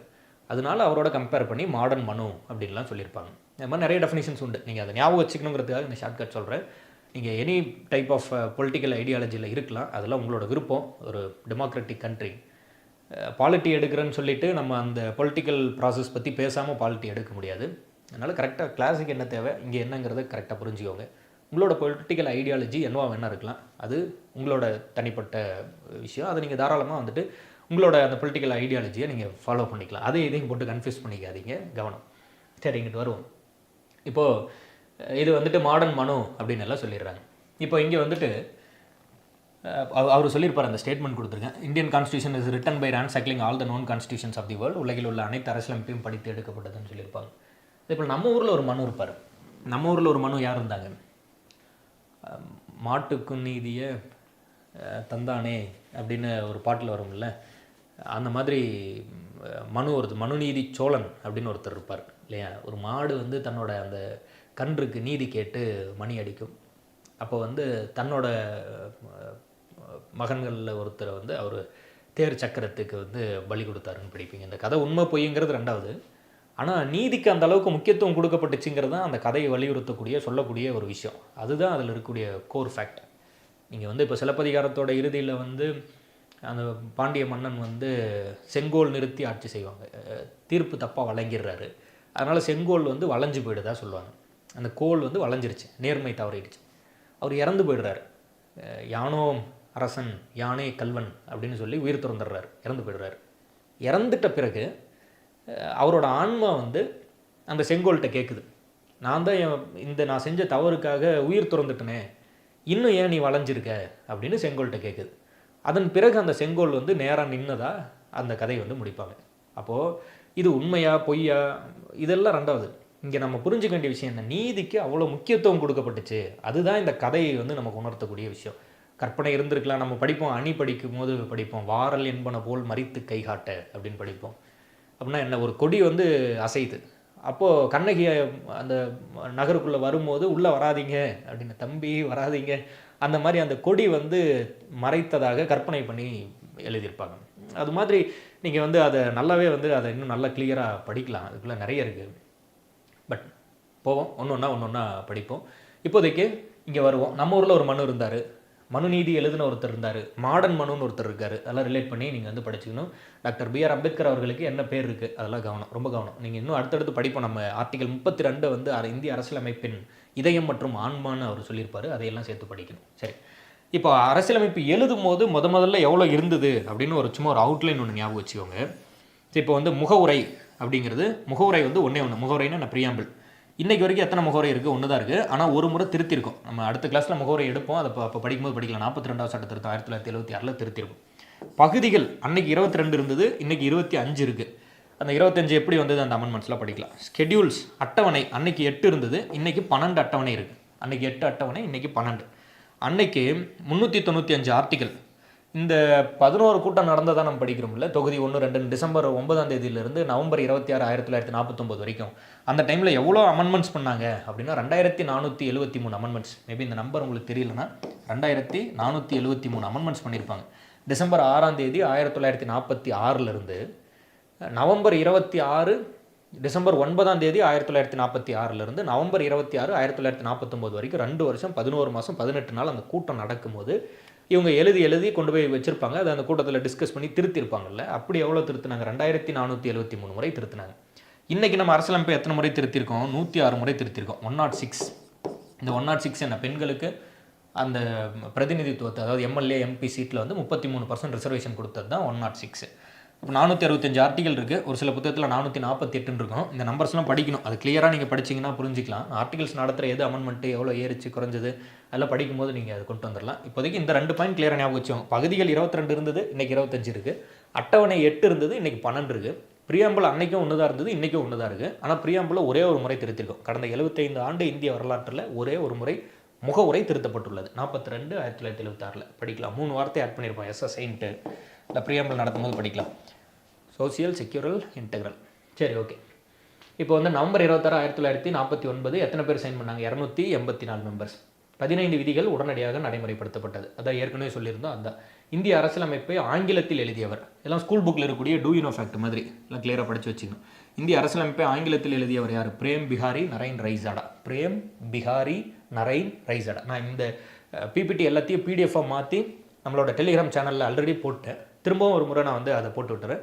இந்த லைவ் எல்லாம் முடிஞ்ச பிறகு இதை வந்து நான் வந்து பிபிடியை வந்து பிடிஎஃபாக மாற்றி இந்த வீடியோட டிஸ்கிரிப்ஷனில் கொடுத்துறேன். நீங்கள் டவுன்லோட் பண்ணி கூட பார்த்துக்கலாம். நம்ம எழுதுனது இதெல்லாம் வந்துட்டு இல்லாமல் ஒரு பிபிடி ஒன்று கொடுத்துறேன். அதை வந்துட்டு பார்த்துக்கோங்க, கவனம். அதே மாதிரி வந்து இந்தியில் எழுதுனது, இப்போ இங்கே என்னென்னு படிக்கிறோம், ஆங்கிலத்தில் எழுதிய ஃபேர் காப்பி பண்ணி வச்சுருப்பாரு. அவர் வந்து பிரேம் பிஹாரி நரைன் ரைசாடா. ஹிந்தியில் எழுதுறது யார் அப்படின்ட்டுனா வசந்த் கிருஷ்ண வைத்தியா. ஹிந்தியில் எழுதுனது யார் அப்படின்ட்டுனா வசந்த் கிருஷ்ண வைத்தியா. அலங்கரித்தவர்கள் யார் அப்படின்ட்டுனா நந்தாலால் போஸ், பீகார் ராம் மனோகர் சின்ஹா. அப்போது ஒரு 3 பாயிண்ட் படிக்கிறோம். ஆங்கிலத்தில் எழுதுறது யார்? பிரேம் பிஹாரி நரைன் ரைசாடா அப்படின்னு ஒருத்தர் எழுதுறாரு. ஹிந்தியில் எழுதுறது யார்? வசந்த் கிருஷ்ண வைத்தியா அப்படின்னு ஒருத்தர் எழுதுறாரு. அலங்கரித்தவர்கள் டிசைன் பண்ணது யார்? நந்தாலால் போஸ் அண்ட் பீகார் ராம் மனோகர் சின்ஹா அப்படின்னு ஒருத்தர் இதை வந்து டெக்கரேட் பண்ணி வைக்கிறார். விடுதலை வாங்கின போது அரசியலமைப்பு எழுதி முடித்து அந்த விடுதலை வாங்கின போது ஆடுவோமே பல்லு பாடுவோமே என்ற பாடலை இந்திய வானொலியில் பாடியவர் யார்? சும்மா ஒரு டூயினோ ஃபேக்ட் மாதிரி புக்கில் அப்படியே போட்டு கொடுத்துருந்தாங்க. டிகே பட்டம்மாள் அவங்க வந்து பாடியிருப்பாங்க. ஆடுவோமே பல்லு பாடுவோமே என்ற பாடலை இந்திய வானொலியில் பாடியவர் வந்து டிகே பட்டம்மாள் அவங்க வந்து இந்த பாட்டை வந்து பாடியிருப்பாங்க. ஸோ இதெல்லாம் தான் நம்ம படிக்கக்கூடிய அந்த எக்ஸ்ட்ரா ஃபேக்ட்ஸ். இப்போ இந்த தேசிய சின்னங்கள் ஏற்பு மட்டும் நம்ம முடிச்சிடலாம். இது முடித்தா இன்றைக்கான இந்த லைவ் டாபிக் பாலிட்டி கிளாஸ் 4 முடிஞ்சு கவனிங்க முடிச்சிடலாம். சில இடத்துல நமக்கு வந்து இந்த சிம்பிள்ஸ் வந்துட்டு ரொம்ப ரொம்ப இம்பார்ட்டன்ட். எப்படி இந்த சிம்பிள்ஸ் ரொம்ப இம்பார்ட்டன்ட் அப்படின்னா நீங்கள் வந்து அதை கிளியராக புரிஞ்சுக்கணும். நீங்கள் தமிழக முதலமைச்சரையோ இந்திய பிரதமரையோ ஏதாவது ஒரு விஷயத்தில் குறை சொல்கிறீங்கன்னு வச்சுப்போம். இந்த விஷயத்தை இப்படி பண்ணியிருக்கக்கூடாது, வேறு ஏதாவது பண்ணியிருக்கலாம் அப்படின்னு ஒரு விமர்சிக்கிறீங்க, ஒரு உங்களோட கருத்தை தெரிவிக்கிறீங்க. அதற்கு உரிமை இருக்கா இல்லையா? இருக்குது. பிரதமராக இருந்தாலும் முதலமைச்சராக இருந்தாலும் அவங்க செஞ்ச ஏதாவது ஒரு வேலையை பற்றி நம்மளோட மாற்று கருத்து இருந்தது அப்படின்றனா தாராளமாக எடுத்து சொல்லலாம். அதுதான் மக்களாட்சி. நம்மளோட கருத்தை வந்து நம்ம முன்வைக்கலாம், சொல்லலாம். ஆனால் தேசிய கொடியை நீங்கள் அவமானப்படுத்தக்கூடாது. தனிநபர் விமர்சனம் அப்படிங்கிறது வேறு. இந்தியாவோட இறையாண்மையை, இந்தியாவோட ஒற்றுமையை, இந்தியா புனிதமாக கருதக்கூடிய சில முக்கியமான விஷயங்களை அவமதிக்கிறதுங்கிறது வேறு. நீங்கள் தேசிய கொடியை போட்டு எரிக்கிறீங்க, தேசிய கொடியை வந்து ஏதாவது ஒரு விதத்தில் அசிங்கப்படுத்துகிறீங்க, அது மாதிரி ஏதாவது ஒன்று பண்ணுறீங்க அப்படின்னா அது வந்து தண்டனைக்குரிய குற்றம். கண்டிப்பாக வந்து பனிஷபிள் அஃபென்ஸாக நம்ம வந்து அதை பார்க்குறோம். உங்களுக்கு புரியுதுன்னு நினைக்கிறேன். சில முக்கியமான சின்னங்கள் நம்மளோட போராட்டத்தை வந்து அடுத்த தலைமுறைக்கு எடுத்துகிட்டு போய் சொல்கிற மாதிரியான சில சின்னங்களை நம்ம வந்து வச்சுருக்கோம். அதெல்லாம் எங்கேருந்து ஆரம்பிச்சது, எப்படி உருவாச்சு அப்படிங்கிற ஒரு கதை தான் நம்ம இதில் பார்க்க போகிறோம். சில இம்பார்ட்டன்ட் ஃபேக்ட்ஸ் எல்லாம் நம்ம பார்க்க போகிறோம். எடுத்துக்காட்டால் 1947 ஆகஸ்ட் 15 அன்னைக்கு நம்ம விடுதலை வாங்கிட்டோம் இல்லையா? ஆகஸ்ட் 15 அன்னைக்கு விடுதலை வாங்கிட்டோம். தேசிய கொடியை ஏற்றி பறக்க விட்டாச்சு. அப்போது 1947 ஆகஸ்ட் 15க்கு முன்னாடியே இதுதான் நம்மளோட தேசிய கொடின்னு சொல்லி நம்ம முடிவு பண்ணியிருக்கணும். அப்போ தானே அந்த கொடியை நம்ம வந்து பறக்க விட முடியும். அப்போ தான் அந்த கொடியை வந்துட்டு நம்ம என்னென்னு சொல்லி அதை ஃபைனல் பண்ணி வைக்க முடியும். அது எப்படி நம்ம தேசிய கொடியை வந்துட்டு முடிவு பண்ணணும்? ஏன் அப்படின்னா, ஏன்னா சிம்பிள் ஃபேக்ட் தான். ஆளாளுக்கு ஒரு கொடி வச்சுருந்துருப்பாங்கல்ல. இப்போ இந்தியா முழுவதும் பயங்கர டைவர்சிட்டி, இந்தியா முழுவதும் வந்துட்டு நிறைய மக்கள், நிறைய மொழி, நிறைய பாடல் எல்லாமே இருந்திருக்கும். பாட்டு வந்து மக்களோட உணர்ச்சியை தூண்டக்கூடிய விஷயமா இருக்கும். காங்கிரஸ் மாநாடு நடக்கும் போதெல்லாம் அந்தந்த மொழியில், வெஸ்ட் பெங்காலில் நடக்கும்போது அங்கேருந்து ஒரு முக்கியமான பாடல் எடுத்து பாடுறது. தமிழ்நாட்டில் காங்கிரஸ் கூட்டம் நடக்கும்போது ஒரு முக்கியமான பாட்டை எடுத்து பாடி அந்த விடுதலை உணர்வை வந்து தூண்டுறது. அது மாதிரி நிறைய மொழியில் நிறைய பாட்டு பாடியிருப்பாங்க. அதுலேருந்து ஒரு பாட்டை எடுத்து நம்ம தேசிய கீதம்னு சொல்லணும். அதுலேருந்து ஒரு பாட்டை எடுத்து நம்ம தேசிய பாடல், நேஷ்னல் சாங்கு, நேஷ்னல் ஆந்தம் முடிவு பண்ணணும். நிறைய வண்ணங்களில் நிறைய கொடிகள் இருந்திருக்கும். அதுலேருந்து ஒரு கொடியை எடுத்து இந்தியாவின் கொடி அப்படின்னு அறிவிக்கணும். அந்த வேலையை கான்ஸ்டியூண்ட் அசம்பிளி செய்கிறாங்க. பர்டிகுலராக நீங்கள் இந்த டேட் ஞாபகம் வச்சுக்கணும். இந்த பை வேல்யூ மாதிரி ஞாபகம் வச்சுக்கோங்க. ஜூலை 22 நம்ம இந்த மேத்தமெட்டிக்ஸில் இந்த பை வேல்யூ சொல்லுவோம்ல, 22/7 அது மாதிரி ஞாபகம் வச்சுக்கோங்க. அப்போ ஜூலை 22 இந்தியாவின் கொடி ஃபைனல் ஆகுது. இந்தியாவோட கொடி இதுதான் அப்படின்னு ஃபைனல் ஆனது என்ன டேட்டில் அப்படின்றத ஜூலை 22. ஜூலை 22 இந்தியாவின் தேசிய கொடி வந்து உறுதிப்படுத்துகிறோம், ஃபைனல் பண்ணுறோம். கொடிக்குன்னு சொல்லிட்டு ஃப்ளாக் கோடு அப்படின்னு ஒன்று இருக்குது. அது கொடி என்ன ரேஷியோவில் பயன்படுத்தணுமோ அந்த ரேஷியோவில் தான் பயன்படுத்தணும். தலைகீழாக மாட்டக்கூடாது. முதல்ல என்ன நிறம் இருக்கணுமோ அந்த நிறம் தான் இருக்கணும். மத்தியில் என்ன நிறமோ அந்த நிறம் தான் இருக்கணும். நடுவில் இருக்க சக்கரத்தில் எத்தனை லைன் இருக்குதுன்னு கேள்வி கேட்பாங்க. அந்த லைன் 24 லைன் இருக்குன்னா அந்த 24 லைனோட கலர் என்ன? ப்ளூ கலரா, நேவி ப்ளூவா, என்ன மாதிரியான ப்ளூ இருக்குது, அந்த மாதிரியான கொஸ்டின் இருக்கும். அந்த சக்கரத்தை நம்ம எங்கேருந்து எடுத்துட்டோம், சாரநாத் தூண்லேருந்து எடுத்துட்டோம் அப்படின்னா அதை பற்றி படிக்கணும். அந்த 24 லைன் எதை குறிக்குது, 24 மணி நேரத்தை குறிக்குது அப்படின்னு கொடுத்து சரியா தப்பான்னு கேட்பாங்க. இல்லை, 24 தர்மம், 24 தம்மாஸ் அப்படின்னு சொல்ல போகிற தர்மங்களை குறிக்குது. மேலே இருக்கக்கூடிய சாஃப்ரான் கலர் வந்து தியாகத்தை குறிக்குது. ஒயிட் எதை குறிக்குது, பச்சை கலர் எதை குறிக்குது, அதெல்லாம் படிக்கணும். கொடி ரிலேட்டாகவே நிறைய படிக்கணும். ஒரு அதிகமான ஈடுபாடு, அதிகமான அன்பின் காரணமாக நீங்கள் தேசிய கொடியை வந்து இந்த மாதிரி ஹார்ட்டின் ஷேப்லையோ இல்லை வந்து சட்டையாவோ அது மாதிரிலாம் பண்ணிக்கலாமா அப்படின்னா இல்லை. நீங்கள் இந்த ரேஷியோனா அந்த ரேஷியோவில் தான் பயன்படுத்தணும். தேசிய கொடிக்கு என்ன ரேஷியோ இருக்குங்கிறதே நீங்கள் வந்து முதல்ல தெளிவாக ஞாபகம் வச்சுக்கணும். 2:3 3:2 1:3 3:1 தெளிவுபடுத்தணும் இல்லையா? நம்ம அடுத்தடுத்து படிக்கும்போது தேசிய கொடியை பற்றி படிப்போம். அதனால் நான் இங்கேயே போட்டு அந்த கிளாஸ் எல்லாம் எடுக்க வேண்டாம். நான் அடுத்து சொல்லும் போது உங்களுக்கு ஒன்றா சொல்லிட்டுறேன். இப்போதைக்கு தேசிய கொடின்னு ஒன்று முடிவு பண்ணது எப்போது? ஜூலை 22 1947. ஜூலை 22 1947 தான் முடிவு பண்ணுறோம். 8வது மாதம் விடுதலை இல்லையா?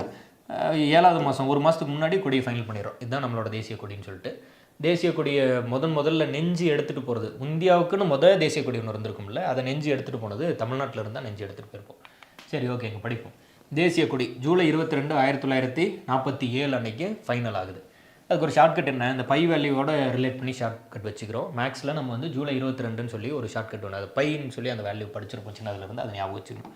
தேசிய கொடியை வடிவமைத்தவர் யார் அப்படின்ட்டுனா பிங்களி வெங்கையா, பிங்காளி வெங்கையா அப்படின்னு படிப்போம். தேசிய கொடியை வடிவமைக்கிறது யார், பிங்காளி வெங்கையா. முதலில் தேசிய கொடி எங்கே நெய்யப்படுது அப்படின்ட்டுனா முதலில் தேசிய கொடி வந்துட்டு குடியாத்தம் அப்படின்னு வேலூரில் ஒரு இடத்துல நெய்யப்படுது. தேசிய கொடியை வடிவமைக்கும் உரிமை இன்னைக்கு யாருக்கு இருக்குது அப்படின்ட்டுனா கர்நாடக காதி கிராமோதய சம்யுக்த சங்கம், கர்நாடக காதி கிராமோதய சம்யுக்த சங்கம், இவங்ககிட்ட தான் இன்றைக்கி தேசிய கொடியை வடிவமைக்கக்கூடிய உரிமை இருக்குது. இங்கிலீஷில் கூட பார்த்து வச்சுக்கோங்க, கர்நாடக காதி கிராமோதய சம்யுக்த சங்கம், அவங்ககிட்ட தான் இந்த தேசிய கொடியை இன்றைக்கி நெய்யறதுக்கான உரிமை இருக்குது. கொடி எங்கே நெஞ்சோம், குடியாத்தம் வேலூர். முதல்ல வடிவமைச்சவர் யார், பிங்காளி வெங்கையா. என்றைக்கு ஃபைனல் பண்ணுறோம், ஜூலை 22. அதே போல் இந்த சைடு வந்துடும். இந்த சைடு வரும்போது கொடியோட அந்த ரேஷியோ என்ன இருக்கணும், அதெல்லாம் அசைன்மெண்ட்டாக ஞாபகம் வச்சுக்கணும். ஃப்ளாக் கோடு படித்து பார்க்கணும். அசோக சக்கரத்திலேருந்து எடுத்துக்கிறோம், எத்தனை லைன் இருக்கும், அந்த லைன் எதை மீன் பண்ணுது, அதே போல் எத்தனை கலர் இருக்குது, கலரோட ஆர்டர் வரிசையாக கிளியராக தெரியணும், எந்தெந்த கலர் எதை மீன் பண்ணுதுன்னு படிக்கணும். இது நம்ம அடுத்து படிப்போம் ஃப்ளாகை பற்றி படிக்கும்போது. இப்போ இது எல்லாத்தையும் ஒரு அசைன்மெண்ட்டாக எடுத்து கம்ப்ளீட் பண்ணி வைங்க, நிறைய படிங்க. அந்த ஃப்ளாகோட ரேஷியோலாம் கண்டிப்பாக கேள்வி கேட்பாங்க. ஃப்ளாக் கோடில் இப்போ ஒரு அமெண்ட்மெண்ட் பண்ணியிருக்கோம். சாயந்தரம் 6 மணிக்கு மேலே தேசிய கொடி ஏற்றக்கூடாதுன்னு சொல்லி ஒரு கணக்கு இருந்தது. அப்படி இல்லாமல் இப்போ இரவுலேயும் தேசிய கொடி பறக்கிறதுக்கான ஒரு அமெண்ட்மெண்ட் வந்து நம்ம கொடுத்துட்டோம், அதையும் பார்த்துக்கணும். இந்த தேசிய பாடல் தேசிய கீதம் ரெண்டையும் கிளியராக ஞாபகம் வச்சுக்கோங்க. இந்த தேசிய பாடல் தேசிய கீதம் பொறுத்த வரைக்கும் சரி, இந்த பாயிண்ட் ஒரு முறை படிச்சிடலாம், படிச்சுட்டு அங்கே போயெல்லாம் கவனம். தேசிய பாடல் அப்படின்னா இங்கிலீஷில் நேஷ்னல் சாங் அப்படின்னு சொல்கிறோம். தேசிய கீதம் அப்படின்னா இங்கிலீஷில் நேஷ்னல் ஆந்தம் அப்படின்னு சொல்கிறோம். உங்களுக்கு பாட்டு தெரிஞ்சிருக்கணும். ஆந்தம் அப்படிங்கிறது ஜனகணமன பாடலும், தேசிய சாங் தேசிய பாடல் அப்படிங்கிறது வந்தே மாதரம் அப்படின்னு ஆரம்பிக்கிற அந்த பாடலும். இந்த வந்தே மாதரம் அப்படிங்கிற பாடல் வந்து நம்ம வந்து தேசிய பாடல்னு சொல்கிறோம். நேஷ்னல் ஆந்தம்ங்கிறது ஜனகணமன. நம்ம கிளாஸில் எடுக்கும்போது எப்போதுமே ஒரு கேள்வி கேட்குறது உண்டு, தேசிய பாடல் என்னன்னு கேட்டால் வந்தே மாதரம்னு எல்லோரும் சொல்லிடுவாங்க, மேக்ஸிமம் எல்லோரும் சொல்லிடுவாங்க, தெரியும்ல. அடுத்த வரி என்னன்னு கேட்டால் தான் தெரியாது. வந்தே மாதரம் தெரியும், அப்புறம் அடுத்தடுத்த வரியெல்லாம் நமக்கு என்ன தெரியும், வந்தே மாதரம் வந்தே மாதரம் வந்தே மாதரம், அது வரைக்கும் தான் தெரியும், அடுத்தடுத்த வரிகள் தெரியாது. அதே தேசிய கீதம்னா நம்ம ரெகுலராக பாடிக்கிட்டே இருக்கிறதுனால அடுத்தடுத்து என்னென்ன இருக்குங்கிறது தெரியும். ஆனால் இது வந்துட்டு தெரியாமல் இருந்திருக்கும். விருப்பம் இருந்தால் ஒரு முறை எடுத்து பாருங்கள். இது எப்போ ஃபைனல் ஆகுது, ஜனவரி 24, 1950. தேசிய கீதம் எப்போ ஃபைனல் ஆகுது, ஜனவரி 24, 1950. முதல்ல இந்த பாட்டை எங்கே பாடுறாங்க, 1896 கல்கத்தா காங்கிரஸ் மாநாடு. இந்த முறை குரூப் 1ல் இதிலிருந்து ஒரு கொஸ்டின் இருந்தது, கரெக்டாக இதை பார்த்தீங்க அப்படின்ட்டுனா அந்த கொஸ்டின் என்னன்னு தெரிஞ்சுக்கலாம். காங்கிரஸ் மாநாட்டில் பாடுறாங்க. தேசிய கீதம் முதல்ல எப்போ பாடுறாங்க, டிசம்பர் 27, 1911, அதே காங்கிரஸ் மாநாடு, அதே கல்கத்தா. அப்போ தேசிய பாடலும் சரி தேசிய கீதமும் சரி கல்கத்தா காங்கிரஸ் மாநாட்டில் தான் பாடப்பட்டுச்சு. தேசிய கீதம் 1911, தேசிய பாடல் வந்து 1896. இதை முதல்ல பாடினவர் ரவீந்திரநாத் தாகூர், ஆனால் எழுதினவர் பங்கிம் சந்திர சட்டர்ஜி. இந்த பாட்டை எழுதினவர் ரவீந்திரநாத் தாகூர். 52 செகண்டில் தேசிய கீதம் ஜனகணமன பாடி முடிக்கணும். அதே சமயத்தில் மெமரி ஷார்ட்கட் ஒன்று சொல்லியிருந்தேன், 52 செகண்டில் அதை இது பண்ணணுன்ட்டு, பட் ஓகே, அது பார்த்துக்கலாம். அதே போல் வந்துட்டு எழுதியவர் வந்து பங்கிம் சந்திர சட்டர்ஜி. ஆனந்த மடன் ஒரு புத்தகம் அதில் எழுதியிருப்பார், அந்த லாங்குவேஜ் ரிலேட்டடாக படிக்கணும். நான் அதை எக்ஸ்பிளைன் பண்ணிடுறேன், கவனிச்சுக்கோங்க. வந்தே மாதரம் அப்படின்னு ஒரு பாட்டு இருக்கு இல்லையா, இந்த வந்தே மாதரம் அப்படிங்கிற பாட்டு வந்து அது மாதிரி காங்கிரஸ் மாநாடு இந்தியா முழுவதும் நடந்தது இல்லை. இப்போ இந்தியா முழுவதும் நிறைய இடத்துல காங்கிரஸ் மாநாடு நடந்திருக்கும். தமிழ்நாட்டில், கர்நாடகாவில், கேரளாவில், வெஸ்ட் பெங்காலில், மகாராஷ்டிரா, மும்பை, டெல்லி, எல்லா இடத்துலையும் காங்கிரஸ் மாநாடு நடந்திருக்கு. இதில் எந்த மாநாட்டில் எல்லா மாநாட்டிலையும் பாட்டு பாடுறாங்கன்னு வச்சுக்கோங்க. தமிழ்நாட்டில் நடக்கும்போது கூட பாட்டு பாடியிருப்பாங்க.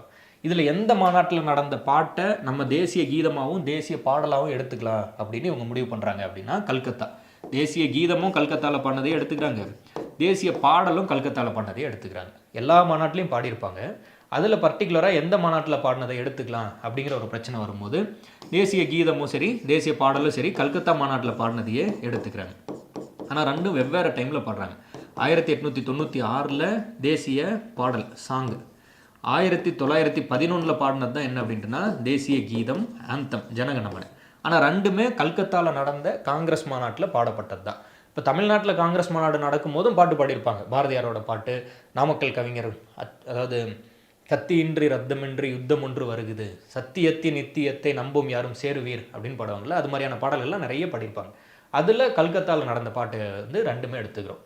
இந்த 1896 இந்த பாட்டை எடுத்துகிட்டு போய் கல்கத்தா காங்கிரஸ் மாநாட்டில் பாடுறவர் யார் அப்படின்னா ரவீந்திரநாத் தாகூர் பாடியிருப்பார். ரவீந்திரநாத் தாகூர் என்ன பண்ணுறாருன்னா, அவர் எழுதலை இந்த பாட்டு, ஆனால் வந்தே மாதரங்கிற பாட்டு நல்லா இருக்குதுன்னு சொல்லிட்டு அதை எடுத்துகிட்டு போய் 1896 கல்கத்தா காங்கிரஸ் மாநாட்டில் அந்த பாட்டை பாடுறது யாருன்னா ரவீந்திரநாத் தாகூர். ஆனால் அந்த பாட்டை எழுதுனது யார் அப்படின்ட்டுனா பங்கிம் சந்திர சட்டர்ஜி. இந்த பாட்டை எழுதுறது யார் அப்படின்ட்டுனா பங்கிம் சந்திர சட்டர்ஜி அவர்கள் எழுதுகிறார். நல்லா கிளியராக புரிஞ்சுக்கணும். ஏன்னா ஆந்தம்னு வரும்போது இந்த ஆந்தம்மை ஜனகணமனை எழுதுனது ரவீந்திரநாத் தாகூர் இல்லையா? அதே பேர் இங்கேயும் வரதுனால கன்ஃபியூஸ் ஆகிடக்கூடாது. இந்த பாட்டை வந்தே மாதரம்ங்கிற பாட்டை எழுதினவர் யார்? பங்கிம் சந்திர சட்டர்ஜி. அதை முதல்ல எடுத்துகிட்டு போய் கல்கத்தா காங்கிரஸ் மாநாட்டில் பாடினவர் யார்? ரவீந்திரநாத் தாகூர். எப்போ பாடுறாரு? 1896 கல்கத்தா காங்கிரஸ் மாநாட்டில் பாடுறாரு. அதே போல் கல்கத்தாலேயே பாடின இன்னொரு பாட்டு தான் நம்ம வந்து தேசிய கீதமாக எடுத்துக்கிறோம். அது என்னது? 1911 பாடப்பட்ட ஜனகணமன.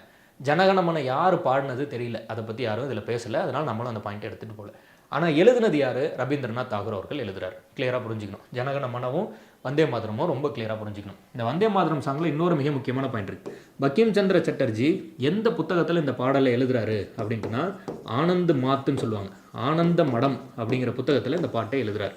இந்த புத்தகம் எந்த மொழியில் எழுதப்பட்டுச்சு அப்படின்ட்டுனா பெங்காலி. நல்லா கிளியராக கவனிச்சுக்கோங்க. இந்த புத்தகம் எந்த மொழியில் எழுதப்பட்டுச்சு அப்படின்ட்டுனா பெங்காலி. இந்த பெங்காலி மொழியில் எழுதப்பட்ட புத்தகத்தில் வந்தே மாதரம் அப்படிங்கிற பாடலை அவர் என்ன மொழியில் எழுதினார் அப்படின்ட்டுனா சமஸ்கிருதம், சான்ஸ்கிரிட். அப்போது நம்மளை பொறுத்த வரைக்கும் ஒன்லைனராக வந்தே மாதரங்கிற பாட்டு என்ன மொழியில் எழுதப்பட்டது? சான்ஸ்கிரிட்டில். எந்த புத்தகத்தில் எழுதப்பட்டுச்சு? அதாவது ஆனந்த மடம்ங்கிற புத்தகம். ஆனந்த மடம்ங்கிற புத்தகம் என்ன மொழியில் எழுதுனாங்க? பெங்காலி. இப்போது நீங்கள் வந்து தமிழில் ஒரு புத்தகம் எழுதுறீங்க, ஏதோ ஒரு புத்தகம் எழுதுறீங்க, உங்களோட வாழ்க்கை வரலாறு டிஎன்பிசிக்கு நீங்கள் படித்து பாஸ் ஆன கதையை வந்து ஒரு புத்தகமாக எழுதுகிறோன்னு வச்சுக்கோங்க. அதில் பேப்பரில் இங்கிலீஷில் ஒரு போயம் எழுதி வச்சுறீங்க. உங்களுக்கு பிடிச்ச ஏதோ ஒரு போயம் இருக்குன்னு வச்சுப்போம். இப்போ ஜவஹர்லால் நேரு வந்து அவரோட மேஜையில் ஒரு ஆங்கில போயம் வச்சுருப்பார். Miles to go before I sleep அப்படின்னு சொல்லி ஒரு போயம் ஒன்று வச்சுருப்பார். அந்த லைன் அந்த போயமில் வரியிலிருந்து. அப்போ இங்கிலீஷில் ஒரு பாட்டு வச்சுறீங்க. அது மாதிரி தமிழில் எழுதின புத்தகம், ஆனால் முன்னாடி இங்கிலீஷில் ஒரு பாட்டு இருக்குன்னு வச்சுக்கோங்க. அதே கம்பேரிசன் தான் இங்கே. பெங்காலி மொழியில் எழுதின ஒரு புத்தகம், ஆனால் சமஸ்கிருதத்தில் பாட்டு என்னது? வந்தே மாதரங்கிற பாட்டு. யார் எழுதுனது? பங்கிம் சந்திர சட்டர்ஜி. என்ன புத்தகம்? ஆனந்த மடம். இந்த பாட்டை எடுத்துகிட்டு போய் கல்கத்தா காங்கிரஸ் மாநாட்டில் பாடினது யார்? ரவீந்திரநாத் தாகூர். எப்போ பாடுறாரு? 1896. இதுதான் வந்தே மாதரம் பாடல் ரிலேட்டடான ஃபேக்ட்ஸ்.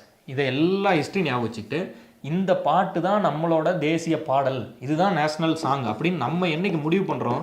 ஜனவரி 24, 1950. 2 நாளைக்கு முன்னாடி முடிவு பண்ணுறோம். இந்தியா முழுக்க நிறைய பாடல் இருந்திருந்தால் கூட நம்மளோட தேசிய பாடல் இதுதான் அப்படின்னு நம்ம முடிவு பண்ணது என்றைக்கு? ஜனவரி 24, 1950.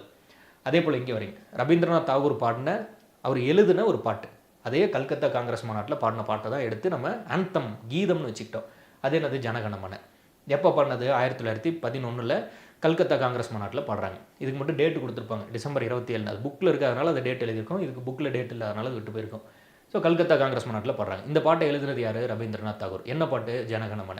இந்த பாட்டுக்கு மட்டும் எக்ஸ்ட்ராவாக ஒரு விஷயம் பண்ணுறோம். என்னது? எவ்வளோ நேரத்தில் பாடி முடிக்கணும்னு ஒரு விஷயம் இருக்குது. இதுக்கு 52 வினாடி, 52 செகண்ட்ஸில் இந்த பாட்டை பாடி முடிக்கணும். இப்போ 52 செகண்ட்ஸில் இந்த பாட்டை பாடி முடிக்கணும்.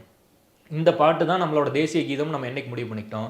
அதுவும் ஜனவரி 24, 1950 தான் முடிவு பண்ணிக்கிட்டோம். கொடி என்றைக்கு நம்ம முடிவு பண்ணிக்கிட்டோம்? ஜூலை 22, 1947. ஏன்னா ஆகஸ்ட் 1947 நம்ம விடுதலை வாங்கும்போது கொடி ஏற்றிட்டோம். அப்போ முன்னாடியே கொடி முடிவு பண்ணியாச்சு. ஜூலை 22, 1947 தேசிய கொடி முடிவாயிருச்சு. ஆனால் தேசிய பாடல், தேசிய கீதம் என்னைக்கு முடிவாகுது? ஜனவரி 24, 1950 தான் முடிவாகுது. நல்லா கிளியராக ஞாபகம் வச்சுக்கணும். அதில் என்னென்ன ஃபேக்ட் இருக்குது இல்லை அப்படிங்கிறதெல்லாம் ஞாபகம் வச்சுக்கணும். 1896, 1911 ஞாபகம் வச்சுக்கணும். ரெண்டுமே கல்கத்தாவில் நடந்த காங்கிரஸ் மாநாட்டில் பாடப்பட்ட பாட்டு தான். தேசிய கீதமை எழுதினவர் ரவீந்திரநாத் தாகூர். தேசிய பாடலை முதல்ல பாடினவர் ரவீந்திரநாத் தாகூர். ஆனால் எழுதினவர் பங்கிம் சந்திர சட்டர்ஜி. ஆனந்த மடம் புத்தகம் பெங்காலி மொழியில் எழுதுகிறாங்க. அதில் இருக்க வந்தே மாதரம் பாடல் சமஸ்கிருத மொழியில் எழுதப்பட்டுச்சு. அதே சமயத்தில் இந்த 2 பாட்டையும் இதுதான் நம்மளோட தேசிய கீதம், தேசிய பாடல் நம்ம அக்செப்ட் பண்ணிக்கிட்டது ஜனவரி 24, 1950. அதே தேசிய கொடியை முடிவு பண்ணது ஜூலை 22, 1947. இதை யார் டிசைன் பண்ணுறாங்க? திரு பிங்காலி வெங்கையா. பெங்காலி வெங்கையா அந்த மாதிரி இங்கிலீஷில் கொடுத்துருப்பாங்க. தமிழில் எழுதும்போது பிங்காலி வெங்கையா அப்படின்னு எழுதியிருப்போம்.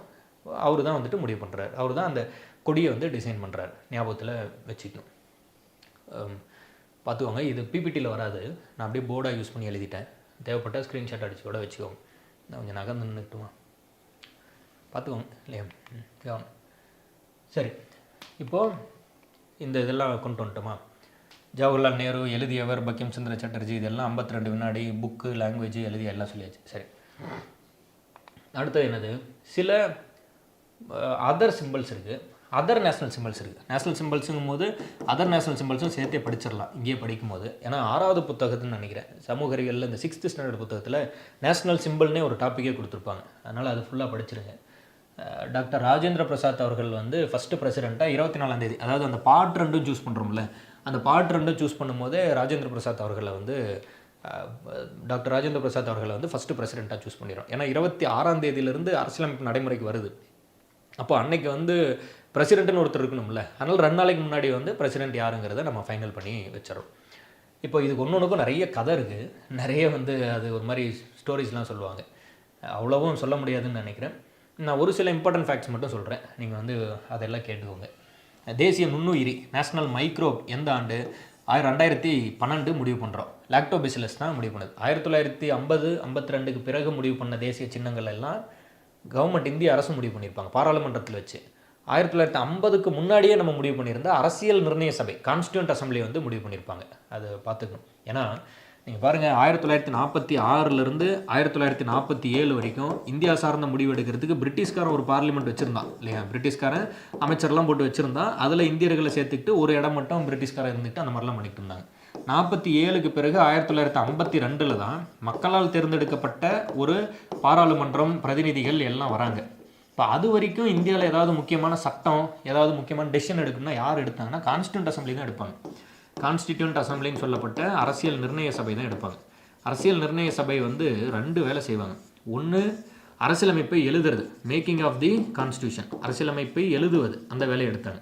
இன்னொன்று டெம்பரரி பார்லிமெண்ட்டாக செயல்பட்டாங்க இல்லையா, தற்காலிகமான ஒரு பாராளுமன்றமாக செயல்பட்டாங்க. ஏன்னா மக்கள் பிரதிநிதிகள்லாம் வர வரைக்கும் டெம்பரரியான ஒரு பார்லிமெண்ட்டாக செயல்பட்டு சில சட்டங்கள் இயற்றுறது, தேவைப்படாத ஒரு சில சட்டங்களை நீக்கிறது, அந்த மாதிரிலாம் பண்ணியிருப்பாங்க. மேக்கிங் ஆஃப் தி கான்ஸ்டியூஷன் அரசியலமைப்பை எழுதும் போது இதற்கு தலைமை தாங்கினது யார் அப்படின்னா டாக்டர் ராஜேந்திர பிரசாத் அவர்கள் வந்து தலைமை தாங்கியிருப்பார். பாராளுமன்றமாக செயல்படும் போது ஸ்பீக்கராக இருந்து வழிநடத்தினது யார் அப்படின்னா திரு ஜிவி மௌலாங்கர் அவர்கள் வந்து ஸ்பீக்கராக இருந்து வழிநடத்தியிருப்பார். இது ரொம்ப ரொம்ப இம்பார்ட்டண்ட்டு. First speaker of independent India வந்து திரு ஜிவி மௌலாங்கர் அவர்கள் தான் இருப்பார். இப்போ அரசியல் நிர்ணய சபை வந்து பிரிட்டிஷ்காரன் வெளியே போயிட்ட பிறகு கான்ஸ்டியூண்ட் அசம்பிளின்னு சொல்லப்படுற இந்த அரசியல் நிர்ணய சபை 2 வேலை செஞ்சுருப்பாங்க. அரசியலமைப்பையும் உருவாக்குறாங்க, அதே சமயத்தில் பாராளுமன்றத்தையும் தற்காலிக பாராளுமன்றமாக, ஏன்னா சட்டம் எடுக்கிறதுக்கு முடிவு எடுக்கிறதுக்கு இதெல்லாம் ஆள் வேணும்ல, பார்லிமெண்ட் தான் வரல இல்லை, 52 பிறகு மக்களால் தேர்ந்தெடுக்கப்பட்டு தான் பார்லிமெண்ட் உருவாகுது. ஸோ அப்போது ஃபஸ்ட்டு ஸ்பீக்கராக இருந்தது யார் அப்படின்னா ஜிவி மௌலாங்கர் அவர்கள் இருந்திருப்பார். சரி, ஓகே, சரிங்கிட்டு வந்துடும். அப்போது தேசிய நுண்ணுயிரி நேஷ்னல் மைக்ரோப் அப்படின்னா என்னது, லாக்டோபெசிலஸ், பாலை தயிராக மாற்றுது இல்லை, அந்த இதுதான். அது வந்து 2012 நம்ம சூஸ் பண்ணிக்கிறோம். தேசிய மரம் நேஷ்னல் ட்ரீ, அதிக ஆக்சிஜனை உற்பத்தி பண்ணோம், அதுதான் ஆலமரம். ஆலமரம் 1950 நம்ம வந்து எடுத்துக்கிறோம். 1950 ஆலமரத்தை வந்து தேசிய மரமாக அறிவிக்கிறோம். நம்ம வந்து திருவிழா, பஞ்சாயத்து, கோவில், பள்ளிக்கூடம் எல்லாம் ஆலமரத்தில் நடந்த மாதிரி அந்த ஒரு ஆலமரத்துக்கு அடியில் கூட்டம் போட்டுறோம், அந்த மாதிரி பண்ணிடுறோம். ஏன்னா அந்த ஆக்சிஜனை வந்து டக்குன்னு வந்து கொண்டு வந்துடும், நம்ம ப்ரீத் அவுட் பண்ணக்கூடிய கார்பன் டை ஆக்சைடை சீக்கிரமாக வெளியே தள்ளிடும், அந்த மாதிரியான ஒரு ப்ராப்பர்ட்டி இருக்கும். அப்புறம் அதோட அந்த விழுதுகள், அந்த கான்செப்ட்லாம் உங்களுக்கு தெரியும். தேசிய பறவை, தேசிய பறவையாக வந்து மயிலை வந்து நம்ம சூஸ் பண்ணுறோம். விராலிமலை சரணாலயத்தை சார்ந்த மயில் தான் சூஸ் பண்ணுறோம். விராலிமலைங்கிறது புதுக்கோட்டையில் இருக்குது. ஸோ அதுதான் வந்துட்டு தேசிய பறவையாக சூஸ் பண்ணுறோம். 1963, 1950 ஜவஹர்லால் நேரு அவர்கள் தான் இதை வந்து மயிலை வந்து தேசிய பறவையாக சூஸ் பண்ணதாக சொல்லுவாங்க. அது எந்த அளவுக்கு உண்மைத்தன்மை இருக்குது அப்படிங்கிறது தெரியல, பட் ஆனால் கூட அப்படி ஒரு கதை இருக்குது. என்னென்னா, இப்போ நீங்கள் வந்து ஒரு சில பறவைகள்லாம் இருக்குதுன்னு வச்சுக்கோங்க. இப்போ பச்சைக்கிளி அப்படின்னா அது பச்சை கலரில் தான் இருக்கும், அதோட மூக்கு சிவப்பு கலரில் இருக்கும். ஆனால் கூட அதோட முதன்மை நிறமாக டாமினேட்டிங்காக எது தெரியும்னா பச்சை கலர் தெரியும். அது மாதிரி நிறைய பறவைகளுக்கு ஒரு சில நிறம் வந்து ரொம்ப டாமினேட்டிங்காக இருக்கலாம். ஆனால் மயில்னு வரும்போது எல்லா வண்ணங்களும் இருக்கும். அதனால அது வந்து இந்தியாவோட வேற்றுமையை வந்து அது உணர்த்துது அப்படிங்கிற அடிப்படையில் மயிலை வந்து ஜவஹர்லால் நேரு அவர்கள் சூஸ் பண்ணதாக ஒரு ஸ்டோரி ஒன்று சொல்லுவாங்க. அது நமக்கு ஞாபகம் வச்சுக்கிறதுக்கு ஈஸியாக இருக்குது. அதனால நீங்களும் அந்த கதையை வந்து உண்மையோ பொய்யோ, பட் அந்த கதையை வந்து கேட்டு வச்சுக்கிட்டிங்கன்னா ஞாபகம் வச்சுக்கிறதுக்கு ஈஸியாக இருக்கும். ஏன்னா இந்தியாவில் தான் அவ்வளோ வேற்றுமை இருக்குது, நிறைய மொழி, நிறைய கலாச்சாரம், அதுக்கு நடுவில் ஒற்றுமையாக இருக்கும். அதுதான் வந்து வேற்றுமையில் ஒற்றுமை. நீங்கள் இப்போ அமெரிக்கா மாதிரியான நாடுகளில் கிட்டத்தட்ட மெஜாரிட்டி ஆஃப் த பீப்புள் வந்து ஒரு மொழி, ஒரு மதம் சார்ந்து இருக்காங்க. யூரோப்புக்குள்ளே நிறைய மொழி இருக்குது ஆக்சுவலாக, ஜெர்மனி, போர்ச்சுகீஸு, லத்தீன், இது மாதிரி. ஆனாலும் கிட்டத்தட்ட எல்லாருக்கும் யுனைட்டிங்காக இங்கிலீஷோ கிறிஸ்துவமோ ஒரு மதமோ வந்துட்டு கனெக்டிங்காக இருக்கும். ஈவன் சீனாவுக்குள்ளே கூட அதிகபட்சமாக வந்து ஒரு மொழியும் ஒரு மதமும் இருக்குது. ஆனால் இந்தியாவுக்குள்ளே வந்து பல்வேறுபட்ட மொழி, பல்வேறுபட்ட மதங்கள் கூட இருக்குது. பல்வேறுபட்ட கலாச்சாரங்கள் இருக்குது. அப்போது விடுதலை கொடுக்கும்போது பிரிட்டிஷ்காரனே நினைக்கிறான் சீக்கிரத்தில் இவன் வந்து தனித்தனியாக பிரிஞ்சு போயிடுவான், எல்லாம் சண்டை போட்டுக்குவான் அப்படின்னு நினைக்கிறான். ஆனாலும் 75 ஆண்டுகளாக இந்தியான்னு ஒரு நாடாக ஒற்றுமையாக இருந்து காட்டிட்டோம். வேற்றுமை இருக்குது, வேற்றுமைக்கு நடுவில் ஒற்றுமையாக இருக்கும். அதுதான் நம்மளோட அந்த பலம். இவ்வளோ வேற்றுமை இருக்கக்கூடிய நாடு உலகில் எந்த நாடுமே கிடையாது. அதாவது இவ்வளோ வேற்றுமைக்கு நடுவில் ஒற்றுமையாக இருக்கக்கூடிய எந்த நாடுகளுமே கிடையாது. அதுதான் இதோட ப்ளஸ் பாயிண்ட்டு. ஸோ அதை வச்சு தான் நம்ம பறவையை சூஸ் பண்ணதாக சொல்லுவாங்க. ஒவ்வொரு தனித்துவமான சிறந்த மொழி, எல்லாமே தனித்துவமாக சிறந்த மொழி, எல்லா வேற்றுமைகளும் சிறந்தது தான். அந்த வேற்றுமைக்கு நடுவில் ஒரு ஒற்றுமை இருக்கணும், அதுதான் வந்துட்டு தேவை. சரி, ஓகே. விராலிமலை மயில் இயர் படிக்கணும். இதுக்கெல்லாம் இயர் படிக்கணுமான்னு கேட்டால் கம்பல்சரியாக படிக்கணும். அது கேள்வி கேட்குறாங்க, அதனால் கவனமாக பார்த்துவோங்க. 1963 தேசிய நதி கங்கை. 2008 வந்து நம்ம தேசிய நதியாக கங்கை அறிவிக்கிறோம். நேஷ்னல் அக்வாட்டிக் அனிமல், தேசிய நன்னீர் விலங்கு அப்படின்னு சொல்லுவோம். தேசிய நன்னீர் விலங்கு அப்படிங்கிறது கங்கையில் இருக்கக்கூடிய ஓங்கில், அதாவது டால்ஃபின். டால்ஃபின் வந்து எப்போ அறிவிக்கிறோம்? 2010 அறிவிக்கிறோம். அது வந்து வேட்டையாடி கொன்னுடுறாங்க. அதனால் நீங்கள் அந்த மாதிரி அறிவிச்சிட்டோம்னா, அதாவது ஓங்கில் வந்து ஓங்கில்னா அதாவது டால்ஃபினை வந்து தேசிய நன்னீர் விலங்கு அறிவிச்சிட்டோம்னா கொல்லக்கூடாதுல்ல. இப்போ மயில் வந்து கோழி மாதிரி சாப்பிடக்கூடிய ஒரு விலங்கு தான். நமக்கு வந்து அது கடவுளோட நம்ம தொடர்புபடுத்திக்கிறோம், அதனால அதை சாப்பிட்றத பற்றி கனவு யோசிச்சு கூட பார்க்க முடியாது.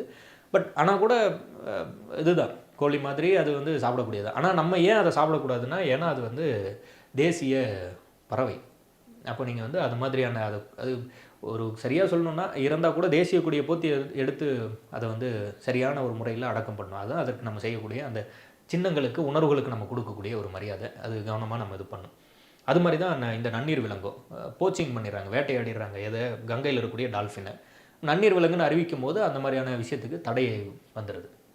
அதே போல் தேசிய மலர் தாமரை 1950 அறிவிக்கிறாங்க. திருக்குறளில் ஒரு எடுத்துக்காட்டு ஒன்று இருக்கும். வெள்ளத்தனையது மலர் நீட்டம், மாந்தர்த்தம் உள்ளத்தனையது உயர்வு அப்படின்னு ஒரு குறள் இருக்கும். அப்படின்னா என்னென்னா, இப்போ வந்து இப்படி ஒரு ஏரி மாதிரி இருக்குதுன்னு வச்சுக்கோங்க. இதுக்குள்ளே இப்போ இவ்வளோ தூரத்துக்கு தண்ணி நிற்கிதுன்னு வச்சுப்போம். இங்கே இந்த பக்கம் இருந்தாலும் இது தண்ணி வருது, இவ்வளோ தூரத்துக்கு இருக்குது. ஒரு மலர் வந்து இங்கே இருக்குது, இந்த மலரோட வேர் வந்து கீழே இருக்குது. இப்போ திடீர்னு வெள்ளம் வந்து, அதாவது வெள்ளம்னா அதிகமான நீர்ப்பெருக்கம் வந்து நீர்ப்பெருக்கம் அதிகரிச்சிருச்சுன்னு வச்சுப்போம். இப்போ நீர்ப்பெருக்கம் அதிகரிச்சிருச்சுன்னா மலர் வந்து மூழ்கி போயிடாது, அதுக்கு பதிலாக என்ன பண்ணும், வளர்ந்து வந்துடும். அப்போ இவ்வளோ பெரிய வேர் இருக்கும். இப்போது இங்கே எந்த அளவுக்கு தண்ணி நிற்கிதோ அந்த அளவுக்கு இந்த மலரோட நீட்டம் அதிகமாக வளர்ந்துருக்கும். வெள்ளத்தை அணையது மலர் நீட்டம், தண்ணி எவ்வளோ நிற்கிதோ அந்த அளவுக்கு மலரின் நீட்டம் இருக்கும். அதுபோல் மாந்தர்த்தம் உள்ளத்தனையது உயர்வு அப்படின்னு சொல்லுவாங்க. இப்போ நம்ம உள்ளம் எந்த அளவுக்கு ஒரு ஆழமானதாகவும் நிறைய நல்ல கருத்துக்கள் நிறைந்ததாகவும் இருக்கும், அந்த அளவுக்கு நம்மளோட உயர்வு இருக்கும் அப்படின்னு பேசுவாங்க. திருக்குறளில் பேசியிருப்பாங்க. தாமரையை பற்றி இன்னும் நிறைய நல்ல தான் சொல்லலாம். சேற்றுத்தாமரை அப்படின்னு யாரையாவது ஒருத்தரை வந்து பாராட்டுவாங்க. அது என்ன அப்படின்னா, சேத்துக்கு நடுவில் இருந்தால் கூட தாமரையில் அந்த சேரு ஒட்டுறதில்லை. பாபா படம்னு நினைக்கிறேன், அதில் வந்து அவர் சூப்பர் ஸ்டார் அவர்களுக்கு வந்து ஒரு இன்ட்ரோ சாங் ஒன்று பாடியிருப்பாங்கள்ல, அந்த பாபா அப்படின்னு ஒரு பாட்டு ஒன்று இருக்குது. அதில் வந்து தாமரை மேல் நீர் போல் நீ ஒட்டி ஒட்டாமல் இரு அப்படின்னு ஒரு வரி ஒன்று எழுதியிருப்பாங்க. அப்போ தாமரையின் மீது அந்த நீர் வந்து ஒட்டுறதில்லை, சேத்துக்கு நடுவில் இருந்தால் கூட அந்த சேரு வந்து தாமரை மலரின் மீது வந்து அந்த அசுத்தத்தை ஏற்படுத்துறது இல்லை. அதனால தான் நீங்கள் கடவுள்கள்லாம் நிறைய பார்க்கும்போது தாமரை மலர் மேலே இருக்க மாதிரி கூட நம்ம காட்சிப்படுத்துகிறோம். அந்தளவுக்கு நிறைய நல்ல குணங்கள் உடையது தாமரை. அது மாதிரியான காரணங்களால் நம்ம வந்து தேசிய மலர்னு அறிவிச்சிடறோம். எந்த ஆண்டு அறிவிக்கிறோம்? 1950 அறிவிச்சிடறோம். அடுத்து தேசிய பாரம்பரிய விலங்கு. தேசிய விலங்கு வேறு, பாரம்பரிய விலங்கு வேறு, கன்ஃபியூஸ் ஆகிடக்கூடாது. தேசிய பாரம்பரிய விலங்கு வந்து யானை. எந்த ஆண்டு அறிவிக்கிறோம்? 2010. நீங்கள் பார்க்கலாம், நம்ம வந்து எந்த ஒரு லோகோலையும் எந்த ஒரு சிம்பிள்லையும் ஏதாவது நான் வந்து இந்த டெஸ்க்டாப்போட பேக்ரவுண்டு இந்த மாதிரி எல்லா இடத்துலையும் யானையை வச்சுக்கிட்டே இருக்கிறது பார்க்கலாம். எனக்கு அந்த யானையின் மீது ஒரு பெரும் விருப்பம். அது நிறைய விதத்தில் யானை வந்து நல்ல குணம் இருக்கிறதா நான் படிச்சிருக்கேன். யானை டாக்டர்னு ஒரு புத்தகம் இருக்குது, ஒரு சின்ன சிறுகதை புத்தகம், 12வது புத்தகம்னு நினைக்கிறேன். தமிழ்நாட்டு அந்த தமிழில் வந்து 12th ஸ்டாண்டர்ட் தமிழ் புக்கில் வந்து 11th இல்லைனா 12th இருக்கும். யானை டாக்டர்னு சொல்லிட்டு ஒரு சிறுகதையோட அந்த ஒரு பகுதி மட்டும் கொடுத்துருப்பாங்க. அதெல்லாம் ரொம்ப நல்லாயிருக்கும். யானையோட நிறைய குணங்கள் பற்றி நம்ம பேசிகிட்டே இருக்கலாம். வாழ்நாளில் எதையும் மறக்கிறதே இல்லை, அவ்வளோ வந்து அது எல்லாத்தையும் ஞாபகம் வச்சுக்குது. அப்படி பேசுகிறதுல ஒரு சூப்பரான ஒரு பாயிண்ட் இருக்குது, அதை நீங்கள் நல்லா கவனிச்சிக்கலாம். இந்திய அரசியல் நிர்ணய சபையின் சின்னமே யானை தான். இந்த சிம்பிள் ஆஃப் கான்ஸ்டிடியூண்ட் அசம்பிளி வந்து எலஃபண்ட் தான். ஏன் நம்ம எலஃபண்ட் வைக்கிறோம்? அரசியல் நிர்ணய சபையின் சின்னமாக யானையை வைக்க வேண்டிய தேவை என்ன இருக்குது அப்படின்னா, ஒரு சிங்கமோ புலியோ வந்து தன்னோட வாழ்நாளில் வாழ்கிறதுக்காக இன்னொரு விலங்கை அடித்து சாப்பிட வேண்டிய தேவை இருக்குது. மானையோ மயிலையோ துரத்தி கொன்று தான் அது வாழணும். அப்படி தான் அதுக்கு உணவு. அதே சமயத்தில் மானோ மயிலோ வந்து இன்னொரு விலங்கை அடித்து சாப்பிட்றதில்ல. ஆனால் சிங்கத்தையோ புலியோ பார்த்து பயந்து பயந்து ஓடணும். ஏன்னா அதை அடித்து சாப்பிட்றோம், பயந்து ஓடிக்கிட்டே இருக்கணும். ஆனால் யானைக்கு அந்த மாதிரியான இது கிடையாது. நல்லா யோசித்து பார்த்தீங்கன்னா, யானை வந்து எந்த விலங்கையும் துன்புறுத்துறதில்ல. நீங்கள் வந்து எந்த விலங்கையும் அடித்து சாப்பிடல, வெறும் தலை இலை செடி கொடி இந்த மாதிரியே சாப்பிட்றது. அதே சமயத்தில் எந்த விலங்காலையும் யானைக்கு ஆபத்து இல்லை. உங்களுக்கு புரியுதுன்னு நினைக்கிறேன். என்னாலையும் உனக்கு ஆபத்து இல்லை, ஒன்னாலையும் எனக்கு ஆபத்து இல்லை அப்படிங்கிற மாதிரியான ஒரு ஸ்டாண்டு தான் அந்த யானையோட பலம். பலமான விலங்கு, அதே சமயத்தில் தன்னோட பலத்தை தவறாக பயன்படுத்தாமல் வேறு எந்த விலங்குக்கும் துன்பம் கொடுத்துடாமல் வாழுது. அதே சமயத்தில் இன்னொரு விலங்கு வந்து தன்னை சுலபமாக ஏறி மிதிச்சிடுற மாதிரி இல்லை தன்னை அடித்து சாப்பிட்ற மாதிரியான அளவுக்கு இடம் கொடுக்காமலும் வாழுது. இந்த 2 டிஃப்ரென்ஸ் புரிஞ்சுக்கிறீங்கன்றது. அதனால தான் நம்ம வந்துட்டு அரசியல் நிர்ணய சபையின் சின்னமாக யானையை கொண்டு வரோம் 2010. இது வந்து பாரம்பரிய விலங்குன்னு அறிவிக்கிறோம். அரசியல் நிர்ணய சபையின் சின்னம் முன்னாடி அறிவிச்சிருவோம். இது பாரம்பரிய விலங்கு அறிவிச்சது 2010. ஞாபகத்தில் போட்டு வச்சுக்கணும். தேசிய கனி மாங்கனி, கனிகளில் சிறந்ததாக மாங்கனியை வந்து நம்ம சொல்லுவோம், பழங்களின் அரசன்னு சொல்லுவோம். ஸ்கூல் புக்கில் படிக்கும் போது சம்மந்தமே இல்லாமல் திடீர்னு தேசிய கனின்னு கொடுத்துட்டு பக்கத்தில் இதில் விட்டமின் ஏசிடி இருக்குதுன்னு சொல்லி கொடுத்துருப்பாங்க. அது என்ன பாயிண்ட் ரிலேட் ஆகுதுன்னே தெரில. பட் ஆனால் ஓகே, ஏதோ ஒன்று புக்கில் கொடுக்குறாங்க, நம்மளும் அதை அப்படியே படிச்சிட வேண்டியதான். இதில் அதிகமாக vitamin A, vitamin C, vitamin D இதெல்லாம் இருக்குது. எந்த ஆண்டு அறிவிக்கிறோம்? 1950 அறிவிக்கிறோம். தேசிய ஊர்வன, நேஷ்னல் ரெப்டைலாக எந்த இது இருக்குது அப்படின்ட்டுனா, நேஷ்னல் ரெப்டைல் வந்து ராஜநாகம், கிங் கோப்ரா. இது எந்த ஆண்டு அறிவிச்சாங்கன்னு கூகுள்லேயே இல்லை, கடல்லே இல்லையா அப்படிங்கிற மாதிரி. எப்போ அறிவிச்சாங்க அப்படின்னு கூகுள் பண்ணாலே இயரை காணோம். உங்களுக்கு தெரிஞ்சதுன்னா தேடி பாருங்கள், எங்கேயாவது கண்டுபிடிச்சா சொல்லுங்கள். மேக்ஸிமம் 1950 இருக்கலாம் என்னோட கெஸ் படி. இப்போ ராஜநாகத்தை தான் நம்ம என்ன அறிவிக்கிறோம் அப்படின்ட்டுனா தேசிய ரெப்டைல் ஊர்வனன்னு அறிவிக்கிறோம். நேஷ்னல் அனிமல், தேசிய விலங்கு வந்து சிங்கம். இது கிளாஸில் எடுக்கும் போதே கூட தேசிய விலங்குன்னு சொல்லிட்டு சிங்கம்னு சொன்னால் யாருமே எழுதவே மாட்டாங்க, எல்லோரும் அப்படியே வெயிட் பண்ணுவாங்க. இது கூட தெரியாமல் எப்படி இவன் பால்ட்டி எடுக்க வந்தான் அப்படின்னு சொல்லி எல்லாம் கொஞ்சம் சந்தேகமாக பார்ப்பாங்க. அப்புறம் நம்ம அதை சொன்ன பிறகு தான் எழுதுவாங்க. என்னென்னா 1973க்கு பிறகு தான் புலி. அது வரைக்கும் சிங்கம் தான் நம்மளோட தேசிய விலங்காகவே இருந்தது. 73ல் நம்ம ப்ராஜெக்ட் டைகர்னு ஒன்று வரும், அதன் பிறகு தான் புலியை வந்து நம்ம அறிவிக்கிறோம். அது வரைக்கும் சிங்கம் தான் தேசிய விலங்கு, national animal is line. After 1973 it is வந்து டைகர். உலக புலிகளில் வந்து 70% புலிகள் வந்து இந்தியாவில் காணப்படுது. பூனையில் 4 வகை இருக்குது, 4 டைப்ஸ் ஆஃப் கேட்ஸ் இருக்குது. நீங்கள் படிச்சிருக்கலாம். இப்போ வந்து இந்த லியோபார்டு, அதானே இந்த சிறுத்தை, அந்த மாதிரி நிறைய டைப் இருக்குல்ல, அந்த பேர் 4 இருக்கும். அந்த 4 பூனை வகைகளில் 70%, 4மே சேர்ந்து 70% வந்து இந்தியாவில் காணப்படுது. ஸோ அதனால தான் நம்ம வந்து அந்த மாதிரி அறிவிக்கிறோம். புலி நிறைய நல்ல நல்ல ப்ராப்பர்ட்டிஸ் இருக்கும். சிங்கத்தை விட புலி வந்து பலமான விலங்காக தான் நான் பார்க்குறேன்.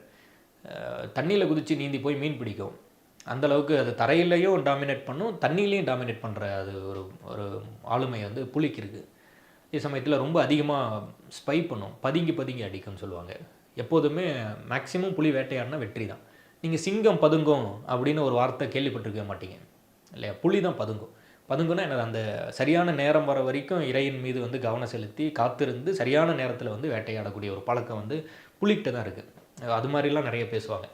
அதே சமயம் புலிக்கு மனுஷங்களால், இது யானையோ புலியோ எவ்வளோ பலமாக இருந்தாலும் மனுஷங்களால் எல்லா விலங்குக்கும் ஆபத்து தான்.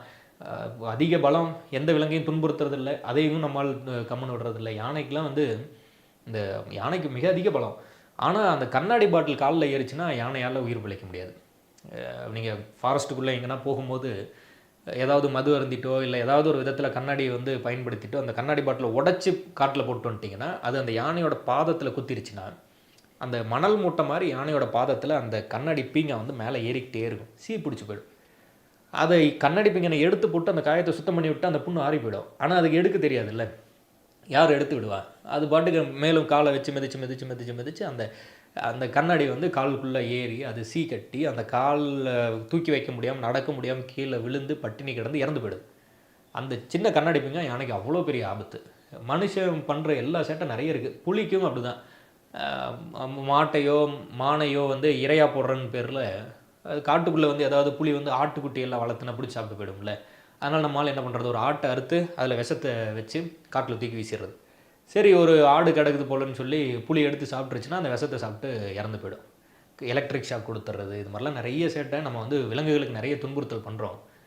அது மனிதனுக்கு மேன் அனிமல் கான்ஃப்ளிக்ட்டுங்கிறது ஒரு டிஃப்ரெண்ட் டாப்பிக்கு. அது ஒன்றுனா தான் நம்ம வந்து இது பண்ண முடியும். சரி, ஓகே. பாசறைக்கு திரும்புதல் அப்படின்னு ஒன்று இருக்குது, பேட்டில் ரிட்ரீட் அப்படின்னு சொல்லுவோம். அப்படின்னா ஒன்றும் இல்லை, ஜனவரி 26 குடியரசு தினம். ஒரு 3 நாள் கழித்து 3 நாள் ஜனவரி 29 முப்படைகளும் வந்து குடியரசுத் தலைவர் மாளிகை முன்னாடி ஒரு அணிவகுப்பு பண்ணி காட்டுவாங்க.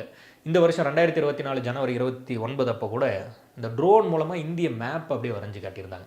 அப்போ முப்படைகள் வெவ்வேறு இடத்துல இருப்பாங்கள்ல, கப்பற்படை ஒரு இடத்துல, காலாட்படை ஒரு இடத்துல, விமானப்படை ஒரு இடத்துலலாம் இருப்பாங்க. அப்போ அந்த 29ஆம் தேதி குடியரசு தினம் 26 முடிஞ்சு 3 நாள் கழித்து வந்து குடியரசுத் தலைவர் மாளிகை முன்னாடி ஒரு அணிவகுப்பு பண்ணிவிட்டு அவரோட இரவு உணவுன்ட்ருக்கேன் அந்த விருந்து சாப்பிட்டுட்டு அப்புறம் திரும்ப அந்த இடத்துக்கு போயிடுவாங்க. அதுதான் பேட்டில் ரிட்ரீட்.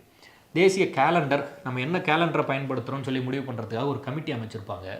கமிட்டியோட பேரே சாகா கமிட்டி. சாக்கா அவர் சாக்கா மரபுலேருந்து தான் நம்ம அந்த கேலண்டர் எடுத்துக்கிறோம்.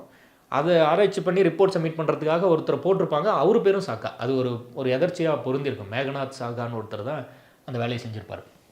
மார்ச் 22, 1957 தான் நம்மளோட நேஷனல் கேலண்டரை ஃபைனல் பண்ணுறாங்க. மேகநாத் சாகா அவர்கள் தான் அந்த தலைமை கமிட்டியை வந்து ஃபைனல் பண்ணுவார். ஆங்கிலத்தில் இந்திய அரசியலமைப்பை எழுதியவர். இதை ஏற்கனவே பார்த்தோம். பிரேம் பிஹாரி நரேன் ரைசாடா எழுதுவார். இட்டாலிக் ஃபாண்ட்டில் எழுதுவார். இப்போ டாக்டர் B.R. அம்பேத்கர் அவர்களோ இல்லை அரசியல் நிர்ணய சபையோ எழுதும் போது இங்கிலீஷில் எழுதியிருப்பாங்க. இவர் இட்டாலிக் ஃபாண்ட்டில் எழுதி அதை வந்து ஃபைனல் பண்ணுவார். ஹிந்தியில் வசந்த் கிருஷ்ண வைத்திய எழுதியிருப்பார். டெக்கரேட்டட் அலங்கரிக்கிறவங்க வந்து நந்தலால் போஸ் அவர்களும் பீகார் ராம் மனோகர் சின்ஹா அவங்களும் டெக்கரேட் பண்ணுவாங்க. முதன்மை வரைவாளர், சீஃப் டிராஃப்ட்ஸ்மேன் ரொம்ப ரொம்ப இம்பார்ட்டன்ட்டு. நீங்கள் டிராஃப்டிங் கமிட்டி நம்ம ஒன்று படிப்போம், அடுத்து கமிட்டிஸ் ஆஃப் தி கான்ஸ்டியூஷன் படிப்போம். அது படிக்கும்போது டிராஃப்டிங் கமிட்டின்னு ஒன்று படிப்போம். அது வந்து டாக்டர் B.R. அம்பேத்கர் அவர்கள் வந்து தலைமை தாண்டாருன்னு படிப்போம். அந்த நினப்பிலே நம்ம என்ன பண்ணிடுவோம்னா சீஃப் டிராஃப்ட்ஸ்மேன் அப்படின்னு கேட்டால் டாக்டர் B.R. அம்பேத்கர் அவர்கள் பேர் எழுதி வச்சுட்டு வந்துடும். ஒரு ஈஸியாக கண்ணு முன்னாடி இருக்கக்கூடிய ஒரு பாயிண்ட்லேருந்து இந்த கொஸ்டினை கேட்டுருவாங்க. கண்டிப்பாக ஆப்ஷன் ஏல டாக்டர் B.R. அம்பேத்கர் பேர் வச்சுருவாங்க. டக்குன்னு டிராஃப்ட்டுங்கிற அந்த வார்த்தையை பார்த்தோன்னே அவர் பேர் போட்டு வந்துடுவாங்க. அப்புறம் வந்து பார்த்தா அது தப்பாக போயிடும். அது தப்பாக பண்ணவே கூடாது. சீஃப் டிராஃப்ட்ஸ்மேன் முதன்மை வரைவாளர்னு கேட்டால் இது S.N. முகர்ஜி அவர்கள். S.N. முகர்ஜி அவர்கள் தான் சீஃப் டிராஃப்ட்ஸ்மேன். இந்திய அரசியலமைப்பின் மூல புத்தகம் எங்கே இருக்குன்னா ஹீலியம் வாயு நிரப்பப்பட்ட ஒரு கண்ணாடி குடுவைக்குள்ளே இந்திய பாராளுமன்றத்துக்குள்ளே வச்சுருக்கோம். தேசிய நாணயம் இது ஒரு அசைன்மெண்ட்டாக ஒரு டூ யூ நோ ஃபேக்ட் மாதிரி ஒன்று கொடுத்துருந்தாங்கன்னு நினைக்கிறேன். அதனால் அதையும் சேர்த்து எழுதியிருந்தேன். அதாவது நம்ம இன்றைக்கி நம்மளோட அந்த காயின்ஸ்லாம் இருக்குல்ல, அதில் ஒரு சிம்பிள் இருக்குல்ல, இந்த மாதிரி ஒரு சிம்பிள் போடுறோம்ல, இந்த இப்படி ஒரு சிம்பிள் போடுறோம்ல, இது வந்து 2010 ஒரு காம்படிஷன் மாதிரி வைப்பாங்க. நிறைய சிம்பிள்ஸ் கொடுங்க, அதில் நல்லா இருக்க சிம்பிளை வந்து நாங்கள் சூஸ் பண்ணிக்கிறோம். இந்தியன் கவர்மெண்ட் ஒரு காம்படிஷன் வைப்பாங்க. அதில் தமிழ்நாட்டை சேர்ந்தவர் திரு உதயகுமார் அப்படின்னு ஒருத்தர் தான் அந்த காம்படிஷனில் அந்த சிம்பிளை டிசைன் பண்ணுவார். அவர் எந்த மொழி சார்ந்த அந்த சிம்பிள் அப்படின்னா தேவநாகரி ஸ்கிரிப்ட்.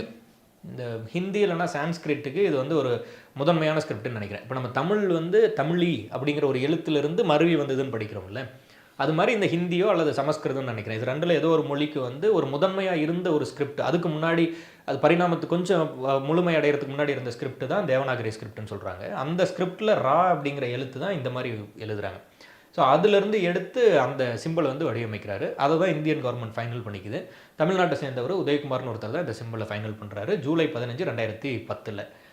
அதுதான் தேசிய நாணயத்தோட அந்த சிம்பிளாக இருக்குது. நேஷனல் அந்த காயின்ஸில் அந்த ருப்பீஸ், இப்போ நம்ம 5 ரூபா முன்னாடிலாம் ருப்பீஸ் தான் எழுதும், RSன்னு எழுதிட்டு இருக்கோம். இப்போலாம் இந்த மாதிரியான சிம்பிள்ஸ் கொண்டு வந்துடும்.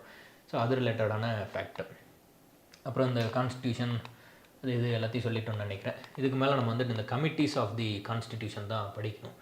முதன்மை குழுக்கள், துணை குழுக்கள், மைனர் கமிட்டிஸ்ன்னு சொல்லி படிப்போம். ஸோ அப்போ அந்த மேஜர் கமிட்டி, மைனர் கமிட்டி என்ன, எத்தனை கமிட்டிஸ் இருந்தது இல்லை, அதை பற்றின ஃபேக்ட்ஸ் எல்லாம் அடுத்தடுத்து நம்ம வந்துட்டு படிக்கலாம். அந்த கமிட்டிஸோட அந்த பெர்ஃபார்மன்ஸ் அதில் என்னென்ன இருந்தது இல்லைன்ட்டு அடுத்து படிப்போம். அது முடிச்சுட்டு அடுத்து ப்ரியாம்பிள்னு ஒன்று படிக்கணும். ப்ரியாம்பிள் முடிச்சதுக்கப்புறம் பார்ட்ஸு, சேலியன் ஃபீச்சர்ஸ் எல்லாம் இருக்குது. அடுத்தடுத்த கிளாஸில் பார்க்கலாம். முன்னாடி இருக்கக்கூடிய 3 கிளாஸையும் நீங்கள் வந்து தொடர்ந்து பார்த்துருங்க. தொடர்ச்சியாக பார்த்துட்டு வந்தால் தான் கொஞ்சம் ஈஸியாக இருக்கும். நான் சீக்கிரத்தில் முடிச்சிடறேன். இன்னும் ஒரு 2-3 லைவ் கொண்டு போனோம்னா அந்த பார்ட் 3-4 வரைக்கும் கொண்டு போயிட்டோம்னா இந்த பேசிக்ஸ் எல்லாம் முடிஞ்சிடும். அதுக்கப்புறம் அந்த ரொம்ப கிரே ஷேடாக இருக்கும்ல, நம்ம படிக்காமல் வச்சுக்கிட்டு இருப்போம்ல, அந்த ஏரியாவெலாம் எடுத்து ஃபுல்லாக படிக்க ஆரம்பிச்சிடலாம். மெயின் சிலபஸ் பொறுத்த வரைக்கும் பாலிட்டி வந்து பேசிக்ஸ்லாம் டக்குன்னு முடிச்சுட்டு அடுத்து இன்னும் நிறைய படிக்க வேண்டியது இருக்குது. எக்கச்சக்கமான கிரே ஷேட் இருக்குது, அதெல்லாம் படிக்கணும். பார்ட் 6, 7 நீக்கிட்டாங்க. இப்போ வந்து இந்த 10, 11, 12 இருக்கும்ல, centre state relationship, financial, legislature, judicial relationship, அது மாதிரிலாம் நிறைய இருக்குது. படிப்போம், ரெகுலராக வந்து ஃபாலோ பண்ணிக்கோங்க. இந்த பிடிஎஃப் வந்து ஆல்ரெடி டெலிகிராம் சேனலில் இருக்குது. ஜிகே சங்கர் லேர்னிங் இன்ஸ்டியூட்னு ஒரு டெலிகிராம் சேனல் இருக்குது. அதில் ஆல்ரெடி பாலிட்டி கிளாஸ் 4ன்னு ஒரு பிடிஎஃப் இருக்கும். அதுதான் இது. அது இல்லைன்னா நான் இப்போ மறுபடியும் அதில் கொடுத்துட்றேன். நீங்கள் வந்து அதை பார்த்துக்கோங்க. இப்போ நம்ம எழுதியிருக்கிற இந்த மார்க்ஸ் எல்லாம் இல்லாமல் வெறுமனே வந்து அந்த இதை மட்டும் கொடுத்துட்றேன். அதில் வந்து பார்த்துக்கோங்க. So keep supporting us. நேற்று ஒரு 1 மணி நேரத்துக்கு மேலே போயிருக்குன்னு நினைக்கிறேன் கிளாஸு. நான் முடிச்சிடறேன். அடுத்த கிளாஸில் சந்திப்போம். தடா, பாய். தேங்க்யூ. பாருங்கள்.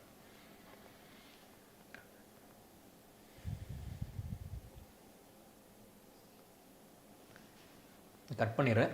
லைவ் சாட்டில் யாரும் இருந்தீங்க அப்படின்ட்டுனா நன்றி, ரொம்ப நன்றி. அரௌண்ட் ஒரு 15 பீப்புளுக்கு மேலே தொடர்ச்சியாக ரொம்ப நேரமாக அந்த லைவ் பார்க்குறீங்க. ரொம்ப நல்ல விஷயந்தான். Thank you so much. நம்ம ரெகுலராக வந்து லைவ் எடுக்கலாம். மெயின்ஸ் ரிலேட்டடாக ஈவினிங்கில் நிறைய லைவ் பண்ணலாம். இன்றைக்கி லீவ் அதனால ஃபுல் டே கொஞ்சம் மிடில் பண்ண முடியுது. மற்ற நாளில் ஈவினிங்கில் தான் லைவ் பண்ண முடியும். ஸோ நான் முடிஞ்ச அளவுக்கு ஈவினிங்கில் அட்லீஸ்ட் குறைஞ்சபட்சம் ஒரு நாள் விட்டு ஒரு நாள் அந்த மாதிரியாவது லைவ் வர பார்க்குறேன். லைவில் வந்து கனெக்ட் பண்ணிக்கோங்க. தொடர்ச்சியாக நம்ம வந்து கிளாஸஸை முடிச்சுட்டு வந்துடலாம். சரி, ஓகே, பார்ப்போம். தேங்க்யூ.